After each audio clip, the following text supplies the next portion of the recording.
자, 이제 오랜 숙제를 끝내는 기분으로 한번 설명해 보겠습니다. 뭐 참 오래됐죠. 뭐 그렇게 오래되지 않은데 벌써 인제 5 년이 지났나요?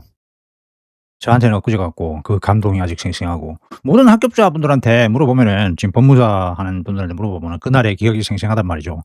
그럼 항상 그게 동기법무사들도 마찬가지지만, 그 술 한잔 하면서 "이날에 어떻게 시험을 쳤냐?" 이렇게 물어보면은 여러 가지 다양한 그 스토리가, 비하인드 스토리가 있는데, 그래도 참 이날의 감동을 잊을 수가 없단 말이에요.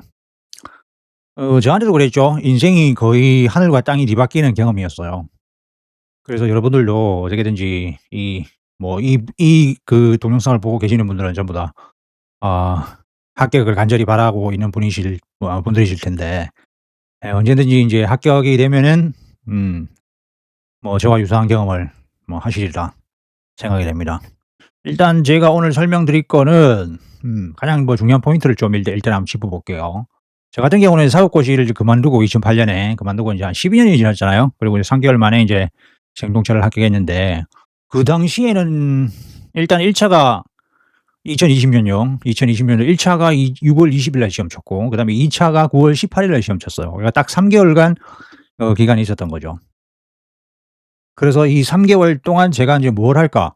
이때 인제 사법고시 할 때 제가 인제 그 1 차는 3번 붙었고, 그럼 1 차를 한 번씩 붙을 때마다 2 번씩 2 차를 볼 수 있었으니까 그 마지막 시험은 안 봤어요. 그땐 때려치우고 다른 일을 하자 이래 가지고 결심이 있어 가지고, 그 쓸데없는 결심이 있어 가지고 지금은 생각하면 엄청나게 후회가 되는데, 열심히 써 가지고 인제 5 번만 보고 인제 그때부터, 저번에 그 다른 그 동영상에서 얘기를 했죠. 언급을 했는데, 그때부터 학원을 좀 했다. 그리고 요것도 인제 설명드리고, 요때는 인제 제가 민법 점수 때문에 합격을 할 수가 있었어요. 합격 점수는 요렇게 0.7점 차이였나요? 예, 고 정도 나왔던 것 같고. 그때 근데 이제 요즘에는 인제 2 개월 만에 동차가 가능하냐, 이게 참 아쉬워요. 3 개월만 했으면은 "동차를 좀 도전해 보시라." 이렇게 감히 말씀드리겠는데, 지금은 인제 2 개월이니까 이게 과연 가능할까? 그래도 노력을 해 보시기 바랍니다. 예. 그리고 자, 물 한 잔 먹고 왔습니다. 에 그리고 제 경험이 보편적이라기보다는, 일단은 제가 좀 어떻게 보면은 '아, 이런 방법으로 해서 합격을 할 수밖에 없었다.' 좀 제 경험은 좀 특이한 방법이다. 예. 그리고 이런 것들은 좀 그 예? 그러니까 시험을 준비하는 분들에게 참고적으로 얘기 드릴 필요가 있겠다. 사실 그렇죠. 일반적으로 인제 학원가 이런 데서 학원을, 제가 그렇게 고득점을 한 것도 아니고, 그다음에 그렇게 열심히 공부한 것도 아니고, 그다음에 또 전반적으로 모든 걸 대비한 거는 아닌 것 같아요. 그러니까 각오, 생각의 차이. 그러니까 제가 아무리 생각해도 저때 합격할 수 있는 비법은 생각의 차이. 내가 3 개월 만에 최소한 저번에 얘기했듯이 꽈락은 면해야겠다. 왜? 저번에 사법고시를 하면서 무수히 꽈락을 당했잖아요. 무수히 꽈락을 당했고 "너는 2차 시험을 안 돼." 이런 거를 당해 보니까 '이번만은 그러지 말아야겠다.' 그리고 거의 12년 동안 한이 축적되고 축적됐으니까 '이번만은 뭔가가 의미 있는 결과를 얻겠다. 그래서 절대 포기하지 않겠다.' 그냥 들어가 가지고 시험장에 들어가 가지고 그냥 2차 시험에는 그랬거든요. "2차 시험에 동차를 치면은 내년에 와서 열심히 적겠습니다." 이렇게밖에 쓸 수가 없었어요. 왜냐하면은 그 범위가 너무 넓고, 기출 문제를 공부한다 해도 거기서 안 나오고, 거의 책을 정리해야지만이 2차 시험을 칠 수 있는 실력이 됐으니까. 근데 이 법무사 시험은 제가 이제 평소에 기출 문제를 보니까 꼭 그런 게 아니더라고요. 반복해서 출제되고, 중요한 부분 출제되고, 그다음에 특히나 실무 위주로 출제되고요. 이론 위주로는 절대 출제가 안 돼요. 그러니까 늘 우리가 일상생활에서 다투고 일어날 만한 거를, 그러니까 판례에서 주로 문제되고 이런 거를 갖다가 기출 문제를 낸단 말이죠. 그러면은 어디서 기출이 될지는, 이렇게 민법이나 형법이나 민소법이나 부동산 등기법이나 이런 데는 다 우리가 예측을 할 수 있어요. 그러니까 그런 것도 있었고, 그래서 인제 제 각오로는 요번에 들어가면은 뭔가 의미 있는 결과를 얻겠다. 그래서 정말 그 3 개월 동안 목하고 등하고, 그때 목하고 등하고 담이 와 가지고 거의 한 1 주일 10일 동안은 아무것도 못 했어요. 침 맞고 막 그랬는데 너무나 고통스러워 가지고. 그래도 저는 포기하지 않고 끝까지 하고 나니까, 인제 합격하고 나니까 그때 정말, 마음가짐 하나, '포기하지 않겠다.' 이런 정신 하나 가지고 버틴 게 참 잘했다. 안 그러면은 사실 저는 그렇게 생각하는데 뭐 1년 후면은 붙었을 것이다. 지금 생각해 보니까 생각하는데 그래도 1 년이나 빨리 붙는다는 것은 자리도 빨리 잡고 좋잖아요. 그래서 일단 답안 작성 연습 쟤는 이제 저 답안 작성 연습을 주로 제가 돌아보면은 '아 이게 좀 주요했다.' 이 생각을 하기 때문에 여러분들한테 말씀드릴 거고 예 요거 답안 작성 어찌 하나 그래서 그때 요거는 제가 합격하 아야 1차 시험을 일단 동차로 치고 난 다음에 연습하면서 제대로 연습하면서 이게 작성해 본 그거예요. 그래서 예 어떻게 작성해야 된다 그걸 좀 설명을 드리고 요게 답안지에다가 작성한 거예요. 요것도 마찬가지고 요거는 형법 쓴 거. 나중에 말씀드리겠지만 형법을 이렇게 쓰 형 형법을 제가 형법이랑 형사소송법이랑 거의 턱걸이 때문에 이 몇 점 차로 꽈락을 면했죠. 0. 몇 점 차로. 그래서 아슬아슬해요. 꼭 말씀드리고 싶은 건 필기구는 제트스트림 0.7 반드시 쓰시라. 제가 저것만 정말 그 당일 시험장에서 제트스트림 0.7을 썼더라면은 아마 성적이 한 쪼금은 더 나왔을 거예요. 한 1점 정도는 더 나와 한 2 점 정도는 더 나왔을 거예요. 그래서 요것도 말씀드릴 거고 요거는 제가 요게 7월 아마 20 일경 같거든요. 7월 20 일경 같은데 여기 보면은 7월 20일 날 뭘 해야 되겠다 요게 적어 놓은 게 있잖아요. 그래서 그때 공부한 거 공부하면서 여기 말씀드린 그때 마하펜을 썼어요. 그게 패착이지. 제트스트림을 써야 되는데. 예. 마하펜이 왜냐면은 그냥 요거는 인제 잡혔으니까 여기서 말씀드리면은 답안지를 쓰면요. 요거는 답안지 써 가지고 요거는 제트스트림을 쓴 거잖아요. 근데 제가 동차 전에 그러니까 동차가 그때 9월 18일 날 시험 쳤으니까 요때 연습할 때는 제트스트림으로 아야 제트스트 아야야야 요 마하펜으로 쓰고 마하펜 0.5로 쓰면서 그다음에 답안지를 구입해 가지고 썼단 말이에요. 근데 그 답안지는 제트스트림으로 예예 마하펜으로 쓰니까 잘 나갔어요. 잘 적어지고 글씨 굵기도 괜찮고 요게 0.38 인가 아마 그랬을 거예요. 근데 시험장에 가니까 번지더라고. 이럴 수가. 사설로 만든 답안지는 뺀들뺀들하고 잘 안 번지고 잘 미끄러지면서 잘 써지는데 시험장 답안지는 번지니까 그때 상당히 당황을 했어요. 그게 쫙쫙쫙 쫙 이 글씨가 이런 식으로 쫙쫙쫙 나갔으면 정말 이만큼은 한 10 줄은 더 적었을 텐데 아이고 안 나가더라고요. 그래서 상당히 당황한 경험이 있다. 그래서 여러분들도 이렇게 하지 않도록 평소에 제트 스트링 가지고 다 연습하실 거예요, 제가 볼 때는. 근데 중요한 건 인제 학원에서 하시면 학원에 그 전통이 다 있고 또 어떻게 하라 이게 노하우가 이게 이제 강사분들하고 인제 같이 공부하시는 분들이 다 인제 공유를 하니까 되는데 저같이 인제 지방에서 아무것도 모르고 인제 공부하시는 분들이 많단 말이에요. 서울에는 올라가지 못하고. 그렇잖아요. 사실 직장 병행하는 분들도 많고 이러니까 저런 팁이 아주 중요한 것 같아요, 이게. 예. 그래서 이것도 보면은 그때 사진인데 우리 미미 맏아들 시간 같은 거 이렇게 재해 놓고 요거는 민소법인데 요게 민소법 문제를 제가 뽑았어요. 여기 행시 문제인데 그래서 요거는 핵심 정리 민소법. 두꺼운 거 볼 시간이 없잖아요. 두꺼운 거 볼 시간이 없을 뿐만 아니라 그렇게 생각하시겠죠. '와 옛날에 12년 동안 8년 동안 법대 나와서 8년 동안 사법고시 공부해서 그게 다 기억나지 않' 기억 안 나거든요. 하나도 기억 안 나요. 그런데 이제 그러고 나지 한번 이렇게 읽어 보면은 그때는 인제 '아 요런 거 가지고 그때 열심히 공부했다. 요게 포인트다. 여기는 뭘 적어야 된다.' 요렇게 읽어 보면은 기억은 나죠. 근데 이거 안 보고 새로운 문제를 만약에 본다 감 못 잡아요. 이거는 뭘 써야 되는 것 같은데 뭘 쓰면 인제 정답일 것 같은데 그러면 그 내용이 떠오르냐 하나도 안 떠올라요. 조문 이런 거 할 거 없죠. 그러니까 요런 문제를 보면은 '아 뭘 써야 된다.' 이게 그러니까 '뭐에 관한 거다. 뭐를 뒤져 보면은 여기에 대한 모범 답안이 있을 것이다.' 이것만 아는 거야. 그러면 여기 책에 가 가지고 다 찾아보면서 요렇게 비교하면서 요게 포인트구나. 요거를 갖다가 판례로 냈구나. 고거만 아는 거지. 그래서 그게 상당히 도움이 된 거예요. 근데 인제 노 베이스로 공부하시는 분들은 그게 안 되거든 지금. 일자로 말하자면 지금 만약에 8월 달에 1 차를 딱 붙고 그다음에 인제 공부를 한다 이러면은 이게 뭔 소리인지 이게 어떤 부분에 써야 되는지 그걸 모르니까 가장 문제예요. 사실 그걸 몰라도 학원을 다니신다면은 그 학원에서 이게 무슨 포인트다 이게 연계가 되잖아요. 그죠? 요 문제랑 요 어떤 부분이 연계가 되기 때문에 고렇게 빨리빨리 쓰시는 연습을 하면 돼요.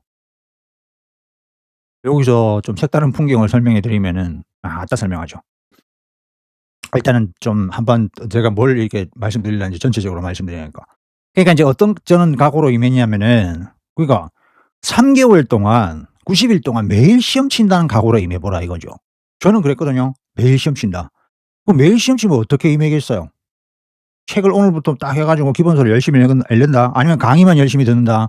절대 그게 안 된다는 거예요. 무조건 시험을 치라. 쪼금이라도 내가 민소법을 알고 뭐 민법을 좀 전반적으로 좀 이게 이해가 있다. 자세히는 모르지만은 이 문제가 어느 부분에서 출제됐다 이러면은 일단 거기에 관한 문제를 이렇게 파악을 해 보고 또 뭐를 쓸까 포인트 잡아 보고 어떻게든지 써 보라는 얘기예요. 음. 근데 이렇게 생각하시면 안 된다는 거예요. '아 나는 이 분야에 대해서 민법에 대해서 전반적으로 이해를 쌓은 다음에 무슨 답이든지 답할 이 준비가 된 다음에 내가 이걸 써 보겠다.' 이러면 됐다는 거예요. 그거 안 된다는 거예요 이게. 왜냐면은 공부할 양이 엄청나게 많거든요. 그래서 반드시 자기만의 표현을 써야 돼요. 최대한 단어를 압축해야 돼요. 예. 이게 가장 중요해요. 자기만의 표현으로 최대한 단어 압축해서 쓰실 그게 평소에 연습이 돼야 돼요. 그러니까 주어 빠진다든지 그러니까 채권자 취소권을 쓰는데 분명히 누가 보면 이제 채권자 취소권에 대해서 만약에 뭐 "써라." 그러면은 채권자 취소권이라 하면 이렇게 안 써도 된다는 거예요 사실은. 누가 여기서 채권자 취소권을 쓴다는 거 아니까. 그러니까 뻔한 단어들은 빼라는 거예요. 중복되는 단어, 뻔한 단어들. 왜냐면은 그게 상당한 부분을 차지해요, 답안지 쓰는데. 그래서 자세히 보시면 알겠지만은 항상 그 생각을 하셔야 돼. 이 표현을 그러니까 만약에 책에 뭐 기본서에도 있다. 아니면 강사가 써 놓은 이렇게 그 모범 답안에도 보면은 이 표현을 갖다가 내가 시험장에서 시간에 맞춰서 쓰려면은 어떻게 요약을 해야 되고 어떻게 해 놔야 될까 그게 다 평소에 잡혀 있어야지만이 그 제한된 시간 내에 시험을 쓸 수가 있는 거지. 나중에 그게 준비가 안 돼 있고 '나는 이해만 돼 있다. 대충 감만 잡고 있다. 이렇게 쓰면 되겠지.'라고 방향만 잡고 있으면은 정말 그 시간에 쫓기면서 써 보면은 반밖에 못 써요. 허리가 뚝 잘리는 거지. 그러면 절대 점수가 안 나와요. 아식이 자꾸 떨어지는 거죠. 제가 이제 사법 시험 때도 그랬고. 음. 그래 포인트는 다 써야 되는데 키워드만 써도 괜찮아요. 그냥 그러니까 극단적으로 나열식으로 키워드만 딱딱딱 써 놓으면은 시험 채점관이 어떻게 생각하겠어요? '아 이 사람은 시간에 쫓겨서 아는데 시간에 쫓겨서 이렇게 요약해서 썼구나.' 그럼 점수 다 나와요. 근데 포인트를 안 썼다. 앞에서 보니까 참 문장도 유려하고 그래.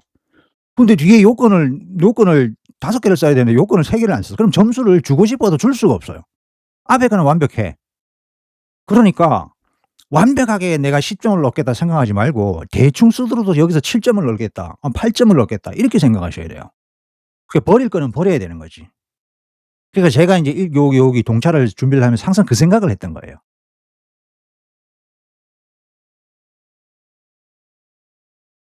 그래서 이게 가장 중요해요. 매일 시험 친다는 각오로 그 답안을 보면은 이해하고 읽지 말고 똑같이 쓰려고 하지 말고 그 모범 답안에 2 줄이 있으면 '어떻게 하면 요걸 한 줄로 옮길까? 한 줄로 옮겨도 문맥에 손상이 없이 내가 이거를 알고 있다. 이해하고 있다는 것을 전달할까?'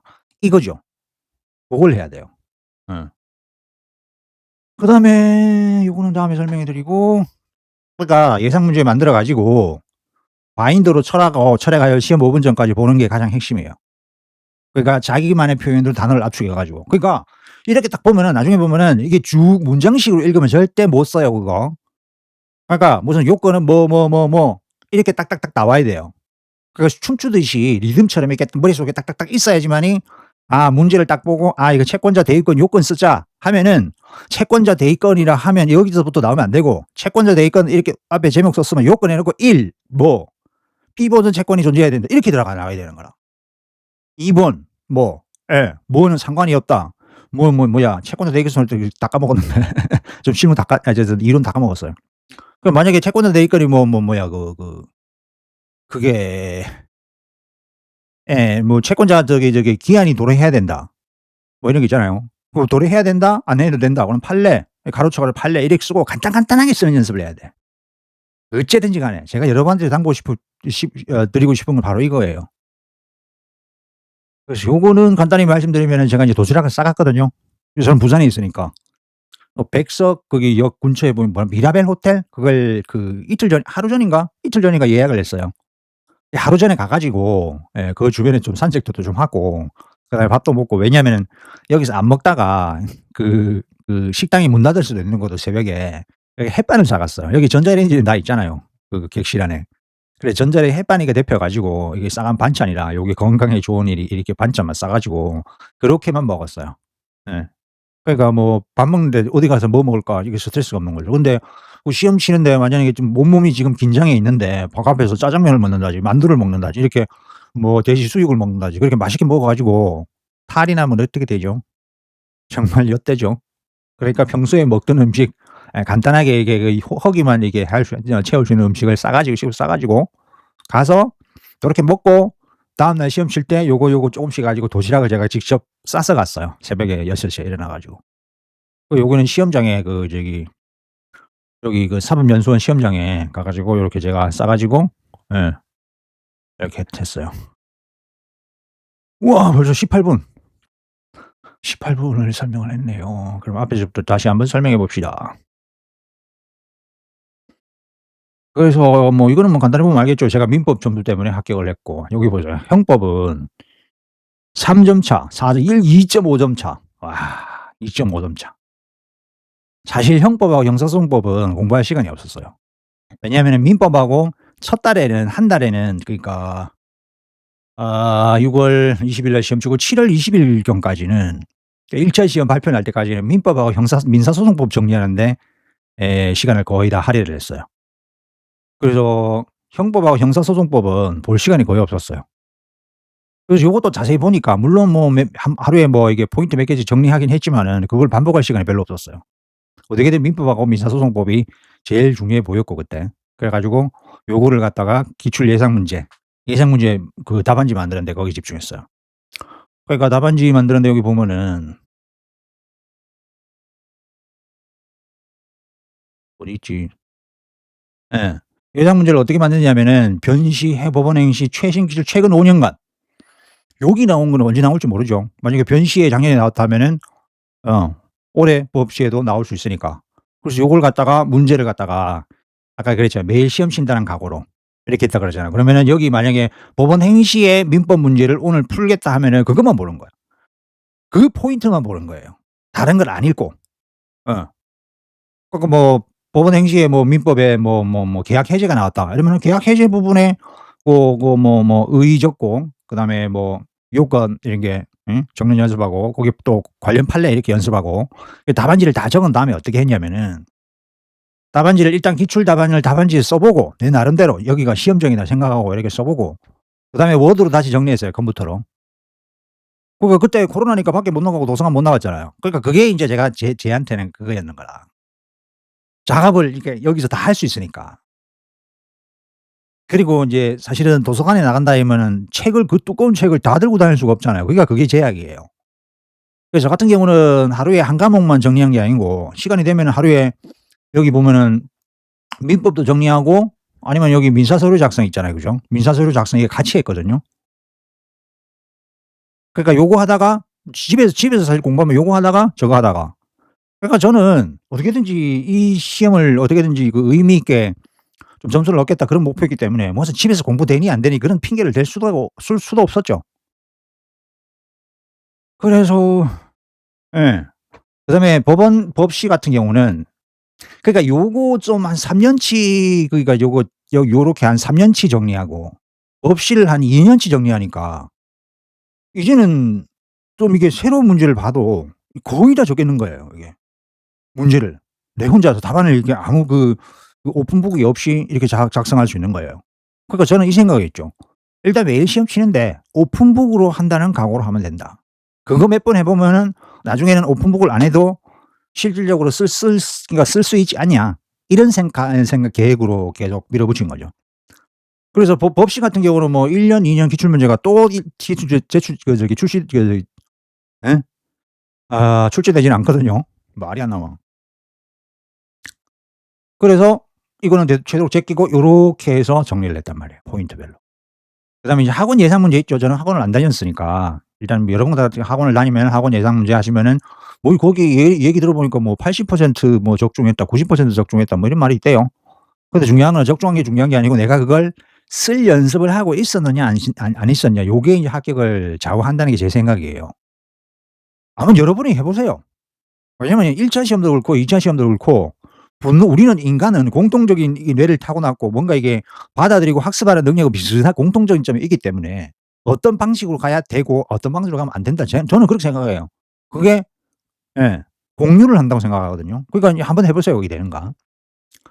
그리고 강사 기본서를 볼 때는 요렇게 보면은 최신 판례가 뭐 1-2년 판례가 거기 축적된 것도 있고 만약에 전원 합의제 판결이 있는 것도 있고 이러면 그거는 반드시 나온다는 거예요. 그럼 거기서 정리를 해 둬야겠죠. 그래서 강사 기본서를 요렇게 넘겨가면서 요렇게 정리된 걸 보면은 거기 또 예측을 할 수가 있다 이거예요. 근데 강사 기본서에 뭐 최신 판례가 많은 부분이 있고 그다음에 거기에 뭐 전원 합의체가 있고 법 시에는 안 나왔고 근데 법원 행시에 뭐 1년 전이나 2년 전에 나왔다 그러면 반드시 나온다는 거예요. 그러면 어떻게 돼요? 달달 외워야지 뭐 그거. 그러니까 눈으로 외우는 정도가 아니고 그러니까 쓰세요 하면은 그러니까 뭐 쓰세요 하면은 그냥 써야 돼요. 줄줄 나와야 돼요, 시간 내에.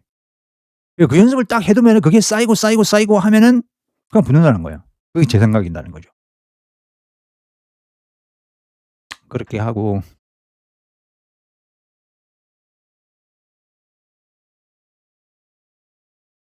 그래서 이걸 정리를 하는 데 있어서 책이 쓴 게 인제 민법은 민법의 맥 이거. 고거는 뭐 포인트별로 정리가 잘 돼 있잖아요. 그죠?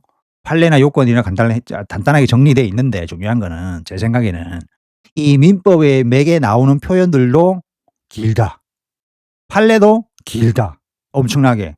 그 그러니까 의의, 요건, 효과, 판례를 고대로 적으면은 절대 합격 못 해요. 내가 진짜 뭐 타자기가 아닌 이상은 안 된다는 거예요.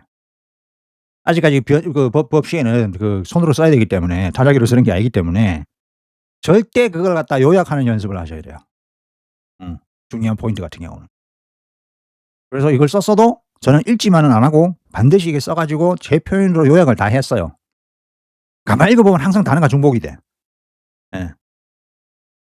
그래서 여기서 뭐 민법은 이제 실무에서 문제되는 거 위주로 나오니까 그거 위주로 보시면 되고 정리하시면 되고. 민사소송법은 2 차원 핵심 정리 두꺼운 거 볼 수가 없었어요. 물론 제가 옛날 사법고시 공부할 때는 거기 누구지? 생각도 안 나는데 뭐 하여튼 중요한 책은 다 읽었어요, 기본서는. 근데 그때 기본서 읽은 거 하나도 기억 안 난다 그랬죠. 그죠? 그러니까 강사책이 제일 좋다. 그 이해만 해서는 절대 2차 시험을 못 칩니다. 물론 이해만 해서 나중에 인제 실무를 할 땐 좋아요. 실무할 때는 좀 약간 아리까리한 게 문제가 되고 그걸 갖다가 하는 그거는 좀 세밀한 거 있죠. 그죠? 고런 거를 좀 이렇게 판단해 가지고 방향을 잡아가는 거는 좀 이게 이론을 많이 알고 있고 만약에 그 교수 같은 마인드 좀 탐구적인 마인드를 가지고 있느냐 없느냐의 차이인데 근데 시험을 치고요. 시험을 치는 데는 그런 탐구적인 마인드를 가지고 있으면 안 돼요. 절대 '이거는 뭐다. 이거 써라.' 하면 딱딱딱 나오게 돼야지 '이게 아닌가? 이렇게도 생각할 수 있지 않은가?' 이러면 안 돼요. 그리고 여기는 전통적인 예상 문제를 해야 되고 요것도 뭐 거의 실무 위주로 나오죠. 그 전통적인 예상 문제라면 제가 인제 그때 연습할 때 패착이 뭐냐면은 채권자 지소권이 사실 전 옛날부터 엄청나게 중요한 포인트였어요. 음. 그래서 너무 지루한 포인트다 보니까 '혹시 이게 나올까?' 이 생각을 한 거지. 그래서 그거를 안 봤어요. 그건 정리를 안 했어. 근데 나왔더라고. 근데 인제 기억의 잔상은 쪼끔 있잖아요. 이게 적법 요건인지 아니면은 본안 판단 요건인지 각하를 해야 되는지 기각을 해야 되는지 그게 있잖아요. 그죠? 그냥 생각나는 거 때려 써 버렸죠. 전통적인 예상 문제도 정리를 해야 된다, 잘 나오는 거. 그건 진짜 강사책에 보면은 매번 다른 뭐 행시나 이런 데 몇 번 출제됐잖아요. 계속 반복해서 출제되고. 그러니까 그게 출제하기 좋은 거예요, 그게. 사실 채권자 취소권 같은 경우에 실무에서도 많이 해요. 어. 그다음에 이제 민사 서류 작성 같은 경우는 인제 이청교 법무사니까 요거 이청교 법무사님은 요게 우리 그 연수 받을 때 또 강사시기도 하고 나중에 합격하면 다 뭐 연락하시고 지낼 수도 있는 거고 그러니까 가시면 되고 요 책이 가장 좋은 것 같아요, 제 생각에는. 그래서 이청구 법무사님 때문에 제가 합격했다 해도 과언이 아니에요. 왜냐면 책을 딱 보니까 일단 얇고 그다음에 이거 한 2달 만에 분명히 정리할 수 있겠구나 이런 판단이 딱 서니까 만만해 보이는 거지. 근데 몇 번 읽어 보니까 패턴이 딱 나오대요. 물론 그 패턴을 빨리 읽어내는데도 제가 인제 사법고시 경험이 많이 그 도움이 됐죠. 그 뭐 이해하고 이런 게 아니고 읽어 보면 그러니까 노베이스보다는 이해가 빠르다는 거죠. 엄청나게 빠르다는 노베이스보다는 엄청나게 빠르죠. 그래서 '아 이렇게 적으면 되겠구나.' 하면은 이제 그런 이제 말하자면은 그 숨어 있던 그게 나오긴 나오지. 그래서 이게 민사서류 작성 뭐 그렇게 어렵지 않게 뭐 하긴 한 것 같아요. 예. 그래서 요거는 많이 하려고 하지 말고 찍어 가지고 '이거는 분명히 나온다. 이거는 2년 내로 나왔으니까 안 나오고 이전에 나왔던 건 또 나올 수 있고 그다음에 요 기출 문제를 제외하고 강사들이 중요하다고 하는 게 뭐냐. 예. 새롭게 집어넣은 판례 있죠. 새롭게 집어넣은 케이스 있잖아요. 그거는 반드시 출제됐다는 거예요. 출제된다는 거예요. 그럼 뭐 그거 위주로 정리를 하니까 제가 민사서류 작성할 때 그 기출 문제를 몇 개 정리했냐면 진짜 거짓말하고 10개 정도밖에 정리 안 했어요. 그리고 시간이 안 되더라고. 그 10개 정리하고 사실 여기 점수 얼마 걸렸죠? 14.5 이게 그때 20 점인가 그랬죠? 30 점인가 그랬나? 음.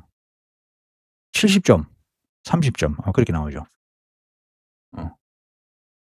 그다음에 형법도 뭐 이인구 강사께 저는 뭐 부산대 강사 저 사법고시 할 때부터 많이 정리를 했는데 정리가 잘 돼 있어요 포인트별로. 그래서 포인트별로 정리를 했는데 근데 중요한 게 뭐냐면은 형법하고 형사소송법은 1차 시험 과목도 아니잖아요.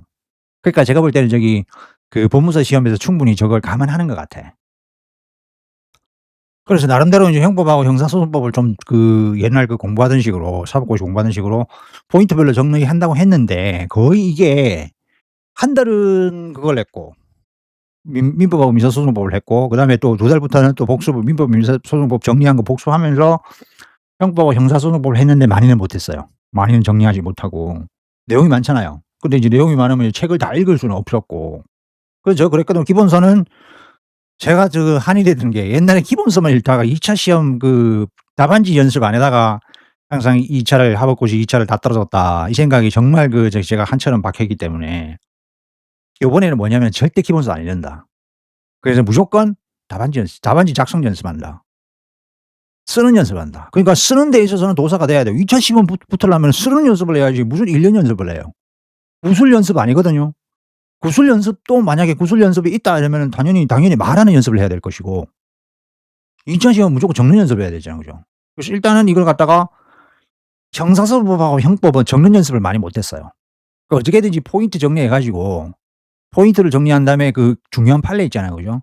일단 뭐 의의나 뭐 어떤 조문이나 그건 찾아보면은 뭐 당연하게 그 좀 뭐 항상 형법하고 형법 같은 경우는 가장 잘 나오는 분야에서 그리고 그 일상생활에서 밀접한 생활형 범죄 이런 데서 잘 나오니까 인제 그걸 위주로 인제 정리를 했죠. 그러니까 많이 뭐 이론적으로 쌓이고 뭐 사법고시나 이런 거에서 첨예하게 진짜 "중요하다. 이거는 뭐 리걸 마인드가 받쳐줘야 풀 수 있는 문제다." 이런 거는 잘 안 나와요. 간단한 문제인데 요건 말하자면은 의의 요건 효과 법조문 그대로 찾고 최신 판례를 접목할 수 있느냐 요것만 보거든요. 그래서 고렇게 정리해 주면 되는데 요거는 연습을 못 했다. 그래서 정리만 했다. 정리만 해 가지고 포인트별로 외우는데 정리도 그렇게 많이 못 했어요. 일단 찍은 것만 "어떻게 하자." 이런 거였거든요. 그래서 바인드를 만들어 가지고 좀 그걸 하긴 했는데 그렇게 이걸 갖다가 효과적으로 대응 못 했으니까 점수가 저 모양 저 꼴이었죠. 근데 중요한 거는 뭐냐면은 형법 그 이론을 많이 정리한 게 중요한 게 아니고 요거는 딱 보니까 요즘에는 어떻게 되는지 모르겠는데 제가 볼 때는 1년 이내에 판례가 나와. 예. 아까도 얘기했지만은 형법, 형사소송법 1차 시험에 그 보는 과목도 아니고 그러니까 저게 전반적으로 사실 엄청나게 어려운 과목이거든요 저거는. 음. 그리고 사실 저거 잘해 두면은 그 고소장 쓰고 뭐 이게 그 형법 때문에 형사 사건 때문에 그 법무사한테 의뢰하는 경우도 많거든요. 뭐 피고인 뭐 의견서를 써 달라. 그러면은 형법적인 지식이 좀 있어야 돼요. 어떻게 방어를 할까 변명을 할까 이게 변호를 하는 형사소송법에서 이제 그런 마인드가 있어야지만 그런 걸 써 줘요. 그게 잘은 없지만은 그래도 이렇게 해 놓으면은 그런 손님들이 찾아와요. 저도 몇 건을 뭐 고소도 많이 하고 그다음에 인제 그 기소가 돼 가지고 뭐 약식 기소나 이게 뭐 돼 가지고 법원에 가 가지고 피고인 의견서 적어 오라 하거든요. 그럼 그걸 갖다가 이제 싹 들고 사무실 와요. 그러면 인제 그거 방향을 잡아 가지고 적어 드리고 그런 게 있으니까 이것도 잘하면은 좋은데 근데 시험을 준비하면서 이걸 욕심을 낼 수는 없다. 그럼 또 희한하게 그러면 실무를 하면서 저걸 갖다가 깊이 있게 공부할 시간이 있느냐 절대 없어요. 진짜 그 도닦지 않은 이상은. 음. 그래서 요게 좀 문제가 되긴 한다. 근데 인제 제가 볼 때는 학원을 다니시면은 인제 뭐 다 학원에서 준비해 줄 테니까 고렇게 따라가시면 되는데, 아니면은 포인트별로 준비를 하시고 1년 이내에 판례 사안이 나오니까, 제가 웃긴 게 뭐냐면은 1년 이내 판례 사안이 나온 걸 제가 간파를 하고 1년 이내에 중요한 판례를 제가 인제 다 그 대법원 사이트 가면은 형법에서 이게 검색을 하면 촥 나와요. 그럼 그거 읽어 보고, 예, 좀 약간 '아 요게 좀 새롭고 뭔가 이게 생활 밀접형인데 아 좋다.' 이러면은 그걸 갖다가 그대로 암기를 했거든요. 아 여 저기 어 다시 이게 그 노트를 만들어 가지고 오답 노트를 만들어 갖고 그걸 갖다 암기를 했거든요.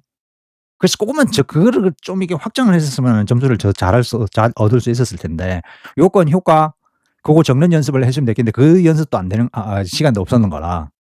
그래서 저는 이제 따로 공부했죠. 그러니까 요 책으로 포인트를, 그러니까 책이 전통적으로 중요한 포인트를 정리를 하고, 그다음에 1년 이에 판례 사안은 그것만 이렇게 오답 노트에 앵겨다 그것만 외운 거야. 그걸 갖다가 인제 요건 효과별로 나눠 적을 생각을 안 한 거지. 그러니까 점수가 저 모양인 거예요. 그러니까 형사소송 보면 제가 인제 김영환 그 강사 거는 안 봤어요. 김영환 강사도 옛날에 사법고시 그 하면서 책도 많이 쓰시고, 옛날에 진짜 2002 년도인가 2000 년도인가 그때 김영환 강사를 지금 몇 년이 25 년, 그때 그 그 사법고시 거기 저기 뭡니까 학원에서 한번 본 적이 있어요. 아직까지도 활동을 하시죠. 예. 이런 분들이 책이 좋단 말이에요. 예, 전통적이니까. 어느 교수 책보다 포인트별로 정리를 잘했는데, 중요한 거는 지금 봐도 내용이 많다. 절대 그걸 시험지에 답안지에 옮겨 적지를 못한다. 그러니까 저것도 키워드별로 다시 정리해야 돼요. 키워드별로 정리할 때 저는 저기 어떻게 정리하냐면은 그냥 그 샤프로 그 쓸데없는 표현이나 중복적인 표현이나 이거는 진짜 답안지에 그 안 써도 되겠다, 그런 표현을 이렇게 지워요. 줄로 이렇게 쭉쭉 지워요. 그리고 중요한 거는 형광펜으로 해 놓고 항상 그것만 쳐다보려고 노력하고 암기하려고 노력해요.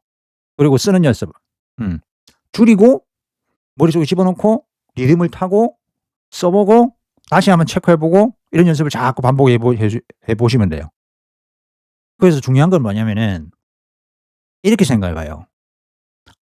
뭐 이렇게 듣든 책을 읽든, 예, 뭐 강사가 중요한 거 찍어 주든 어떻게 해서든지 간에 '이 포인트는 나올 수 있다.'라는,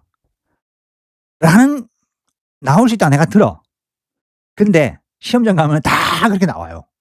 지금 불이탄은 몇 개 없어. 그리고 불이탄은 그걸 쓰든 안 쓰든 합격에는 지장이 없어요. 정말 그 저기 보면은 법시모 가면은 '내가 불이탄을 못 썼는데 합격할 수 있을까?' 이런 걱정하시는 분들 있잖아요. 오히려 그런 걱정하신 분들은 불이탄 줄 아니까 점수를 많이 받아. 무슨 말인지 알겠어요? 그러니까 불이타가 나왔다 그러면 그 문항은 없다고 생각하시면 돼요. 그럼 어떻겠어요? 원래, 예, 잘 나오던 잘 쓰던, 예, 말하자면 누구나 예상했던 그 문제, 그게 원래 50 점, 그게 만약에 그 평소에 그게 한 뭐 50 점이 되는데, 그러면은 거기서 점수를 뻥튀기 해서 줘요. 평소에는 아무리 잘 써도 한 30 점이나 35점 준 점수를 옛날보다 못 썼는데도 거의 45 점, 47점 이렇게 줘요, 점수 맞추려고. 예, 불이타는 거의 쓴 사람이 없으니까. 그러니까 불이타를 나오면은 이걸 아는 게 편안한 게 뭐냐면은 '이거 불이타다. 이거 내가 이거 못 적으면 내가 이거 떨어지네.' 이 생각을 하시면 안 돼. 누구라도 이걸 못 적으니까 나는 뭐 하냐면은 조문이라도 찾아 쓰고, 그다음에 내가 어디 들었다, 예, 시간이 나면은 내 나름대로의 결론을 내고 이렇게 적어 보면 희한하게 거기서도 점수가 나와요. 원래 하면 그렇게 점수 주면 안 되거든요. 말하자면 교과서에 없는 내용을 쓴다든가 뭐 이렇게 하면 점수 주면 안 되는데, 그래도 뭔가 조문을 하나 쓰고 뭐 내용을 쓰고 뭐 이렇게 되지 않느냐, 뭔가 뭐 제한적인 글도 쓰고 이렇게 쓰면은 거기서 점수를 줘요. 그러니까 '이거 뿌릿하다. 나는 한글도 못 안 쓰겠다. 그냥 넘기겠다.' 하는 사람과 '그래도 몇 줄 써 보자.'라는 사람의 차이는 엄청난다는 거예요. 예. 그 불이타 얘기하는 거.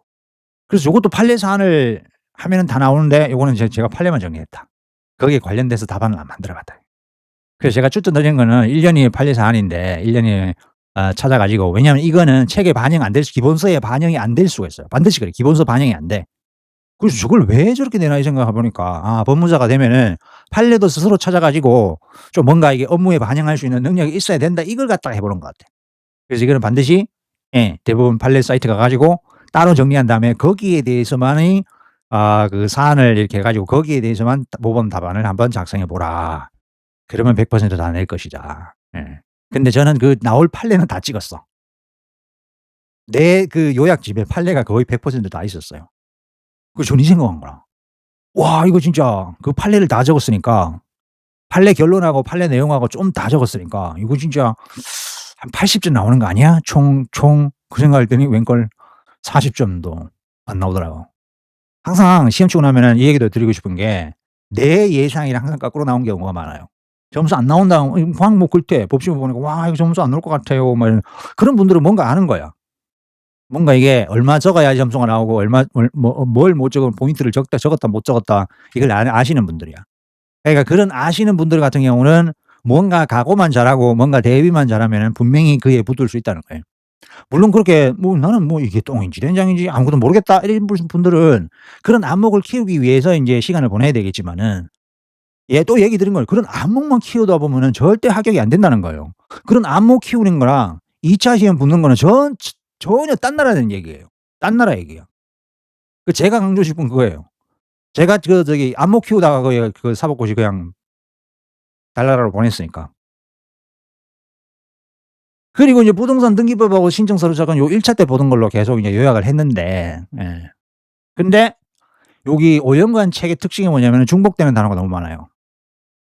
저는 뭐 그랬어요. 그러니까 뭐 부동산 등기 신청 매매 소유권 매매 등기를 갖다가 넣어놔라 이러면 소유권 매매 등기 이렇게 제목 잡고 요건, 의 이렇게 쓰면 되는데 의에다가 소유권 매매 등기는 소유권 매매 등기 시 예? 말하자면 매도인의 소유권을 매수인에게 이전하는 것을 등기 이렇게 된다고 칩시다. 나 다 까먹고 모르겠는데. 그러면은 소유권 이전 등기가 지금 몇 번 나왔어요. 그죠? 그러니까 소유권 이전 등기해 놓고 의 쓰면은 매도인의 소유권을 매수인에게 이전하는 것을 말한다. 이렇게 쓰면 됐는데 그러니까 소유권 이전 등기랑 매도인의 소유권에 관한 등기를 매수인에 관한 등기로 이전 신청하는 것을 의미한다. 이런 거. 의미한다. 그냥 말한다. 그게 그 말이잖아요. 그냥 요렇게 하시라는 거예요. 뭔가 짧게 쓰시라는 거예요. 쓸데없는 거 다 빼버리고. 그래서 제가 요 등기법에 좀 제 생각이에요.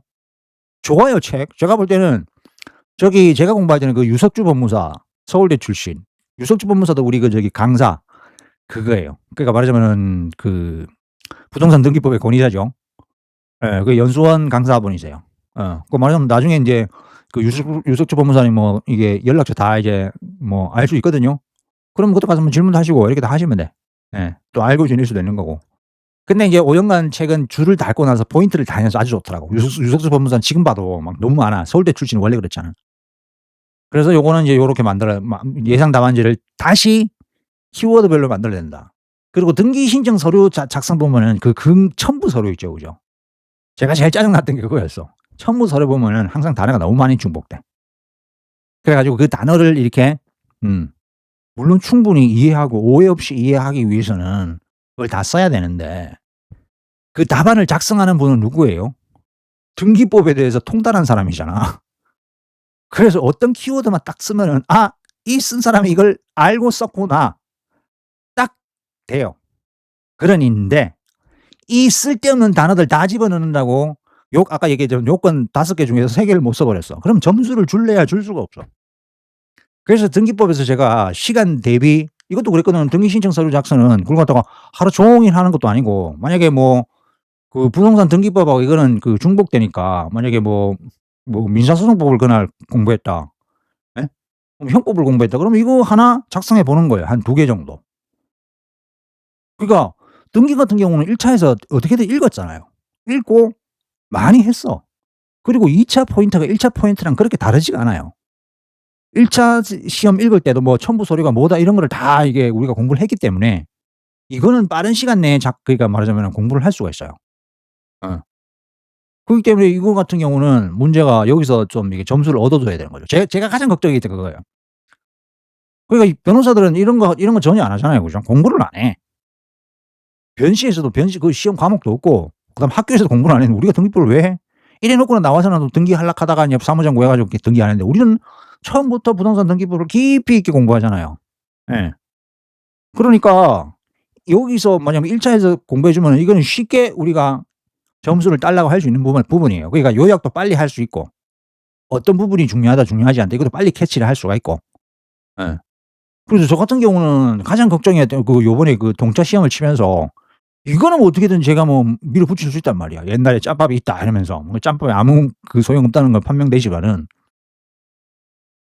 이것도 뭐 사실은 민법하고 민사소송 그 지식에서 많이 벗어나지 않는 거니까 금방 캐치가 돼요. 이것도 뭐 이게 가장 자신감이 없었어요. 진짜. 동차인데. 동차니까 더 자신감이 없죠. 어떻게 3 개월 만에 이걸 할 수가 있겠어. 그래서 요즘도 부동산 등기하러 가면 겁부터 덜컥 나는 게 부동산 등기법 2차 뭐 한 달 공부해 가지고 1 년은 공부해야지. 막 이거 맨날 써 보고 맨날 읽고 해야 되는데 시험 치고 다 까먹었단 말이죠. 그러니까 이것도 예상 답안지 만들어 가지고 쓴 게 예 했던 게 거의 80%가 거기서 나와 가지고 잘 썼어요. 가압류에 관해서 논하라 이게 있는 것 같은데 가압류 등기에 대해서 논하라. 그래서 정확하진 않아요. 제 기억상 그래요. 가압류는 민사소송법 아닌가? 민사집행법 아닌가? 그래서 '민사집행의 지식이 좀 요한다.' 이 생각이 들더란 거예요. 그래서 가압류에 관해서 뭐 생각나는 거 이것저것 적었던데 거기서 뭐 점수도 거기도 좀 괜찮게 나왔던 것 같아요. 그래서 저는 이게 공포의 대상이었다. 공포의 대상이었고 항상 여기에 각오는 뭐였냐면은 '어떻게든지 꽈락은 면하지 말자.' 이거였거든요. 근데 점수가 좀 괜찮게 나왔어요 그래도. 이러면은 50점 넘었잖아요. 아니 22점. 그래도 잘 못 봤죠. 예. 1.5. 51.1?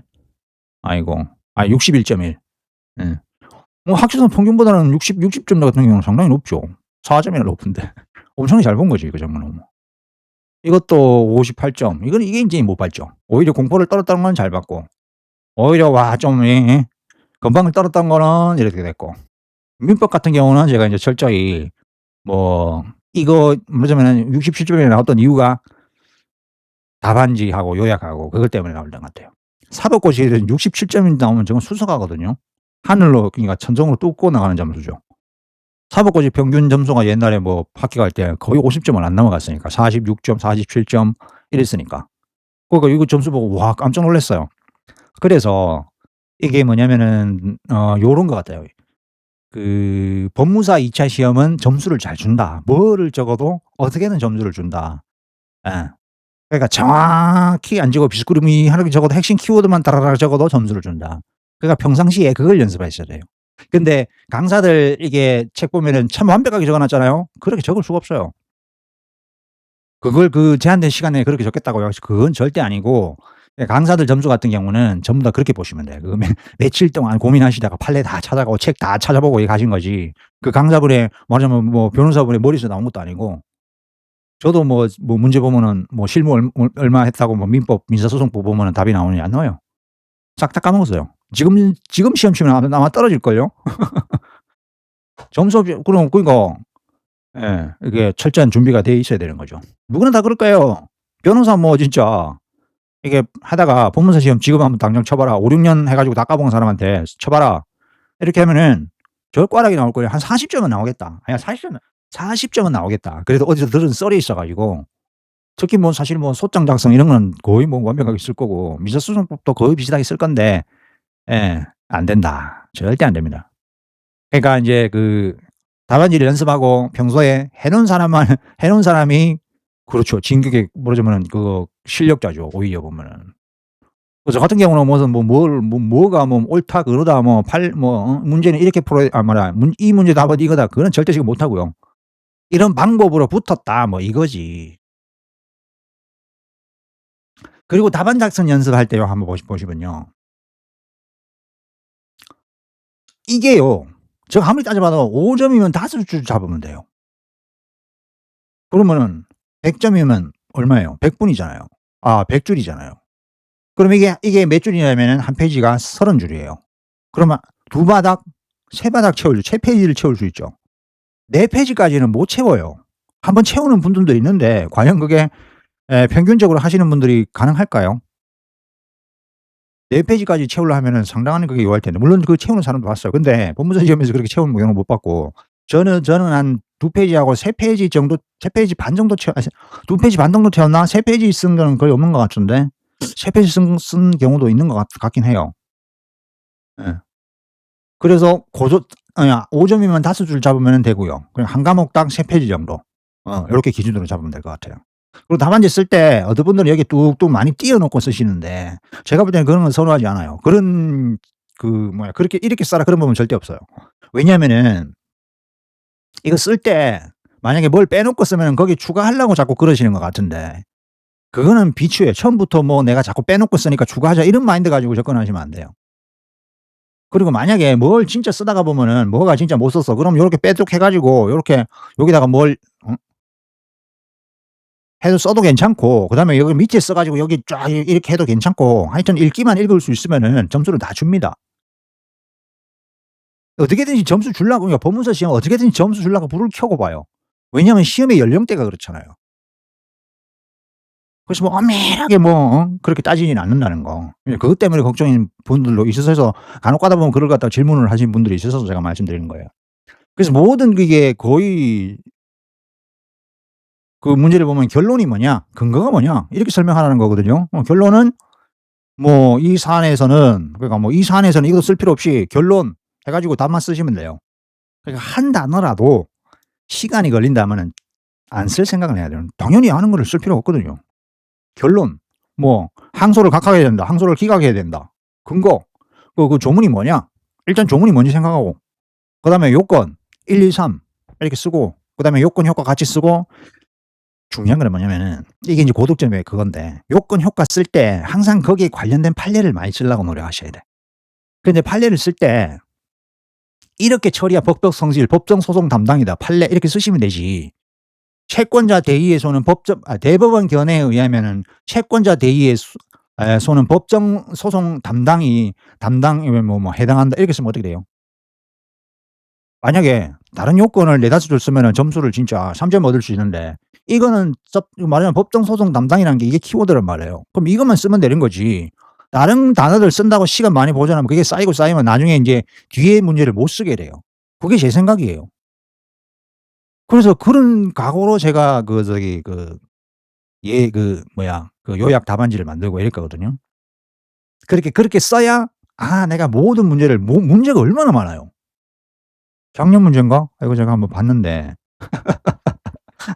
그래도 그리워서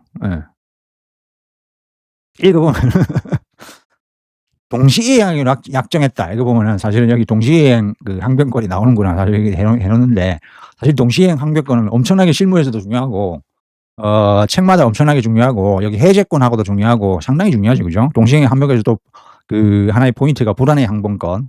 제가 볼 때는 요 문제는 불안해 항변권을 낸 것 같은데 제가 맞느니 틀리니 실무하는 법무사가 이것도 포인트가 틀리면 그렇게 말씀하시면 안 돼요. 내가 다 까먹었다 얘기했잖아요. 이게 포인트가 맞는지도 몰라요. 그러니까 일단 보니까 이게 동시에 항변과 불안의 항변과 같으라 이 말이에요. 그다음에 요게 5 점이잖아요. 그죠? 항상 포인트를 잘 잡으셔야 돼요. 저거 5 점만 이게 말하자면 5 줄로 끝내겠다 이 생각을 하셔야 돼요. 어.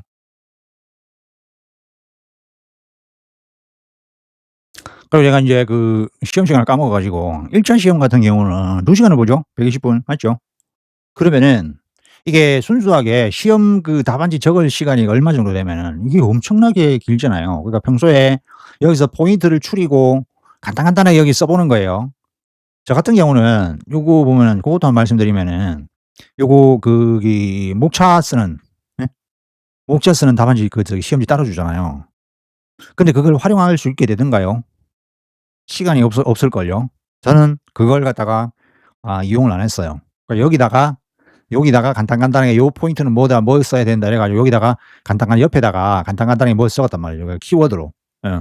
여기 그러니까 머릿속에서 쉽게 나올 수 있는 건 여기 적지 말고 요거는 뭐 적어야 된다, 요거는 뭐 적어야 된다, 기억나는 판례가 있다 없다 그런 거 안 빼먹기 위해서 간단간단하게 적어 놔야 되고 그리고 문제가 너무 많기 때문에 평소에 문제를 요약하고 하는 연습을 해야 되는데 문제만 읽는 시간도 파악하는 시간도 20-30분 걸릴 거예요. 그거는 여러분들이 인제 하면서 자기에 맞게 해야 될 텐데 문제를 너무 섣불리 또는 너무 얇게 읽으면은 포인트를 제대로 파악하지 못할 거고요. 그래서 포인트를 한번 파악한 다음에도 '내가 한 포인트가 맞나?' 이렇게 하는 연습을 해야 될 거예요. 그런 거를 제가 뭐 "이 포인트는 뭐다." 이런 건 학원 강사나 아니면은 모범 답안이나 아니면은 여기에 그 관련된, 예, 그 강사분들 핵심 포인트 잡아 놓는 책 보면은 다 나와 있어요. 그래서 이게 책에 없는 내용을 쓴다든가 그러면 그거는 거기 그 채점이 반영 안 되는 그냥 불이타라 했잖아요. 그건 걱정 안 하셔도 돼요. 만약에 그 포인트를 어디서 나온지 모르겠다. 포인트가 모르겠 뭐가 뭘 어떻게 해야 될지 모르겠다. 이런 분들은 그 포인트를 잡기 위해서 지금부터 그 1차 시험 끝나고부터 노력을 하셔야 되고요. 그리고 그 포인트를 잡았다면은 그다음부터 제가 얘기 드린 그 답안지 쓰는 연습, 요약 연습, 이거를 열심히 하시면은 반드시 붙어요. 안 붙을 수가 없어요. 물론 뭐 이게 경쟁 시험이기 때문에 요즘에는 거기 법원 출신, 검찰 출신 분들도 거기 많이 출 막 그 저기 그 시험을 많이 치죠. 그죠? 어쨌든지 간에 거기서는 140 명을 뽑으니까 140명 맞죠?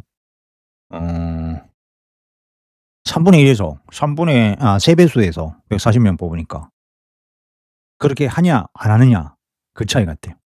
그래서 그걸 위해서 좀 체력이나 이걸 노력하시냐 안 하시냐. 와, 그래서 지금 이게 포로바라 그러면 제가 이게 답안지를 쓸 수 있는가 안 쓸 수 없는가 모르겠어요. 물론 지금도 마인드가 '아 이렇게 쓰겠다. 시간 이렇게 하겠다.' 하니까 제가 뭐 실무도 해 갖고 만약 이렇게 했으면은 뭐가 되겠다 이게 있으니까 뭐 쪼금 쓰긴 쓸 겁니다 아마. 그래서, 예, 요렇게 인제 쓰시라. 근데 요게 만병통치약은 아닌데 여기서 인제 좀 변형해 써야 될 경우도 있을 거예요. 그러니까 제가 늘 말씀드리고 옛날 사법시험 할 때도 그랬지만 저도 그때 걱정했지만은 모범 답안이나 뭐 기출문제 모범 답안 만드는 거 보면은 많이 기가 차단 말이죠. 못 써요. 판례 같은 걸 정말 뭐 이만큼 써 놓는데 모범 답안인데 그걸 어떻게 다 외워요? 못 쓰잖아요.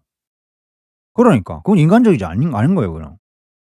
그거는 거기서 요약해서 '아 이런 판례가 있고 어떤 사안에서 결론이 뭐였다. 근거가 뭐였다.' 이렇게 딱 간단하게 외워가 쓰려고 해요. 처음부터 짜고 이렇게 판례 고대로 표현 절대 못 쓴단 말이에요. 그래서 이거는 이해를 돕기 위한 거라고 생각해야 되는 거지. 그래서 거기서 요약을 하는데 판례를 쓴다 이러면은 요런 것처럼, 그러니까 중간중간에 판례를 만약에 3개 집어넣는다 그러면 요렇게 집어넣고, 그다음에 금전 채권에게 원칙적으로 채무자는 무자력이 한다. 이게 중요한 포인트잖아요. 채권 다 대리해소에서. 예. 무자력이 아니면 안 된다는 거잖아요. 그러니까 이게 이제 결론을 좌우할 수 있는 거예요. 그러니까 이거는 그대로 쓰지 말고 핵심만 쓰는 거야. 예. 원칙적으로 무자력. 금전 채권인 경우 채권 채무자는 무자력 요함 이렇게 써도 되고 판례 이렇게 쓰면 돼요. 아까도 대법원의 견해에 따르면은 이렇게 하지 말라는 거예요. 뭐 해도 돼요. 글씨가 1 분에 뭐 1000 타를 쓴다 이러면 뭐 써도 돼. 아무나 그건 소설을 써도 되죠. 뭐 다 내용 다 들어갈 하니까. 저 같은 경우는 안 되더라. 이거 글 써도 날아가잖아요. 이 정도 글씨. 현실에서는 이거밖에 안 돼요 저는. 참 그냥 부러운 게 또박또박 쓰면서 다다다다다 쓰시는 분들이 있어. 아 그거는 참 부러워요. 근데 인제 내가 글씨가 안 된다 해도 계속 쓰면은 돼. 제가 옛날에 사법시험 갈 때 제일 안 좋았던 게 뭐냐면 평소에 안 썼잖아. 아니 미쳤지 왜 안 썼을까? 지금 생각해 보면 좀 이해가 안 가요. 왜 그랬을까? 그게 제가 한창 공부할 때는 2001 년, 2년 그 월드컵 할 때. 미쳤지 왜 그랬을까? 왜 인생을 조졌을까 안 써 가지고. 결국에는 그렇게 안 쓰다가 인제 그 터널을 빠져나와 가지고 제가 그게 진짜 한이 돼 가지고, 물론 이 보험사 시험은 뭐 사실 뭐 어떻게 보면은 남이 보면은 '쉽게 붙었다.' 이렇게 생각할 수도 있잖아요. 하더니 몇 번 써 보더니 가서 뭐 시험 치고 하더니 또 붙었다. 그렇게 할 수 있는데 와, 그래 가지고 그때 사법시험 날 안 써 봤잖아 평소에. 근데 인제 그 시험장 가 가지고 딱 받고 적으려고 하면 나와요? 안 나와. 글씨가 진짜 내 평소에 보던 글씨가 아니야. 개발세발 진짜 개발세발 정도도 아니야. 떨리는 데다가 긴장한 데다가 평소에 안 써 봤지가 그러니까 진짜 어린애같이 그렇게 글씨가 나와. 그 요약도 안 했지 소설 쓰는 거야. 진짜 내가 쓰면서도 이게 뭔지 깜깜한 게 그런 거예요. 그러면서도 한 43 점 39 점 38 점 받았던 게 용긴 욕지. 뭔가 인제 제가 볼 때는 그렇게 썼는데도 불구하고 38 점을 준 거는 '아 좀 더 노력해라. 알기는 아는 것 같은데 근데 니는 합격할 그 실력은 아닌 것 같다. 시험 치는 방법을 모르네.' 이런 것 같아요. 싸지 뭐. 그래서 저는 불만이 없어요. 싸. 예. 그렇게 할 짓을 했어. 예. 그것 좀 주변 좀 둘러보고 그 합격자 답안들 어떻게 쓰는지 잘 쓰는 사람들 어떻게 쓰는지 그것 좀 봤으면 될 거 아니야. 자존심이 하늘을 찌른 거지 이 미친놈이. 그리고 남 거를 볼 생각 안 하고 '나만 잘났다.' 이거야. '내가 이거 답안지 쓰면은 뭐 된다.' 이런 생각이었지. 그게 뭐 남들이 뭔가 좋다 이러면 수용할 생각을 해야 되는데 이게 안 돼. 독불장군이에요. 그 저만 그런 게 아니고 장수생들을 욕하는 것도 아닌데 그 서울대생 있잖아요. 서울대생 콧대가 장난 아니거든. 그러니까 누가 뭐라고 하면 안 들어. 지방식이 옳대. 그러니까 사시 낭인들이 많은 거지. 1차 시험도요. 옛날에 그 진짜 서울대 출신들도 1차 시험도 한 번도 못 본 사람들 많아.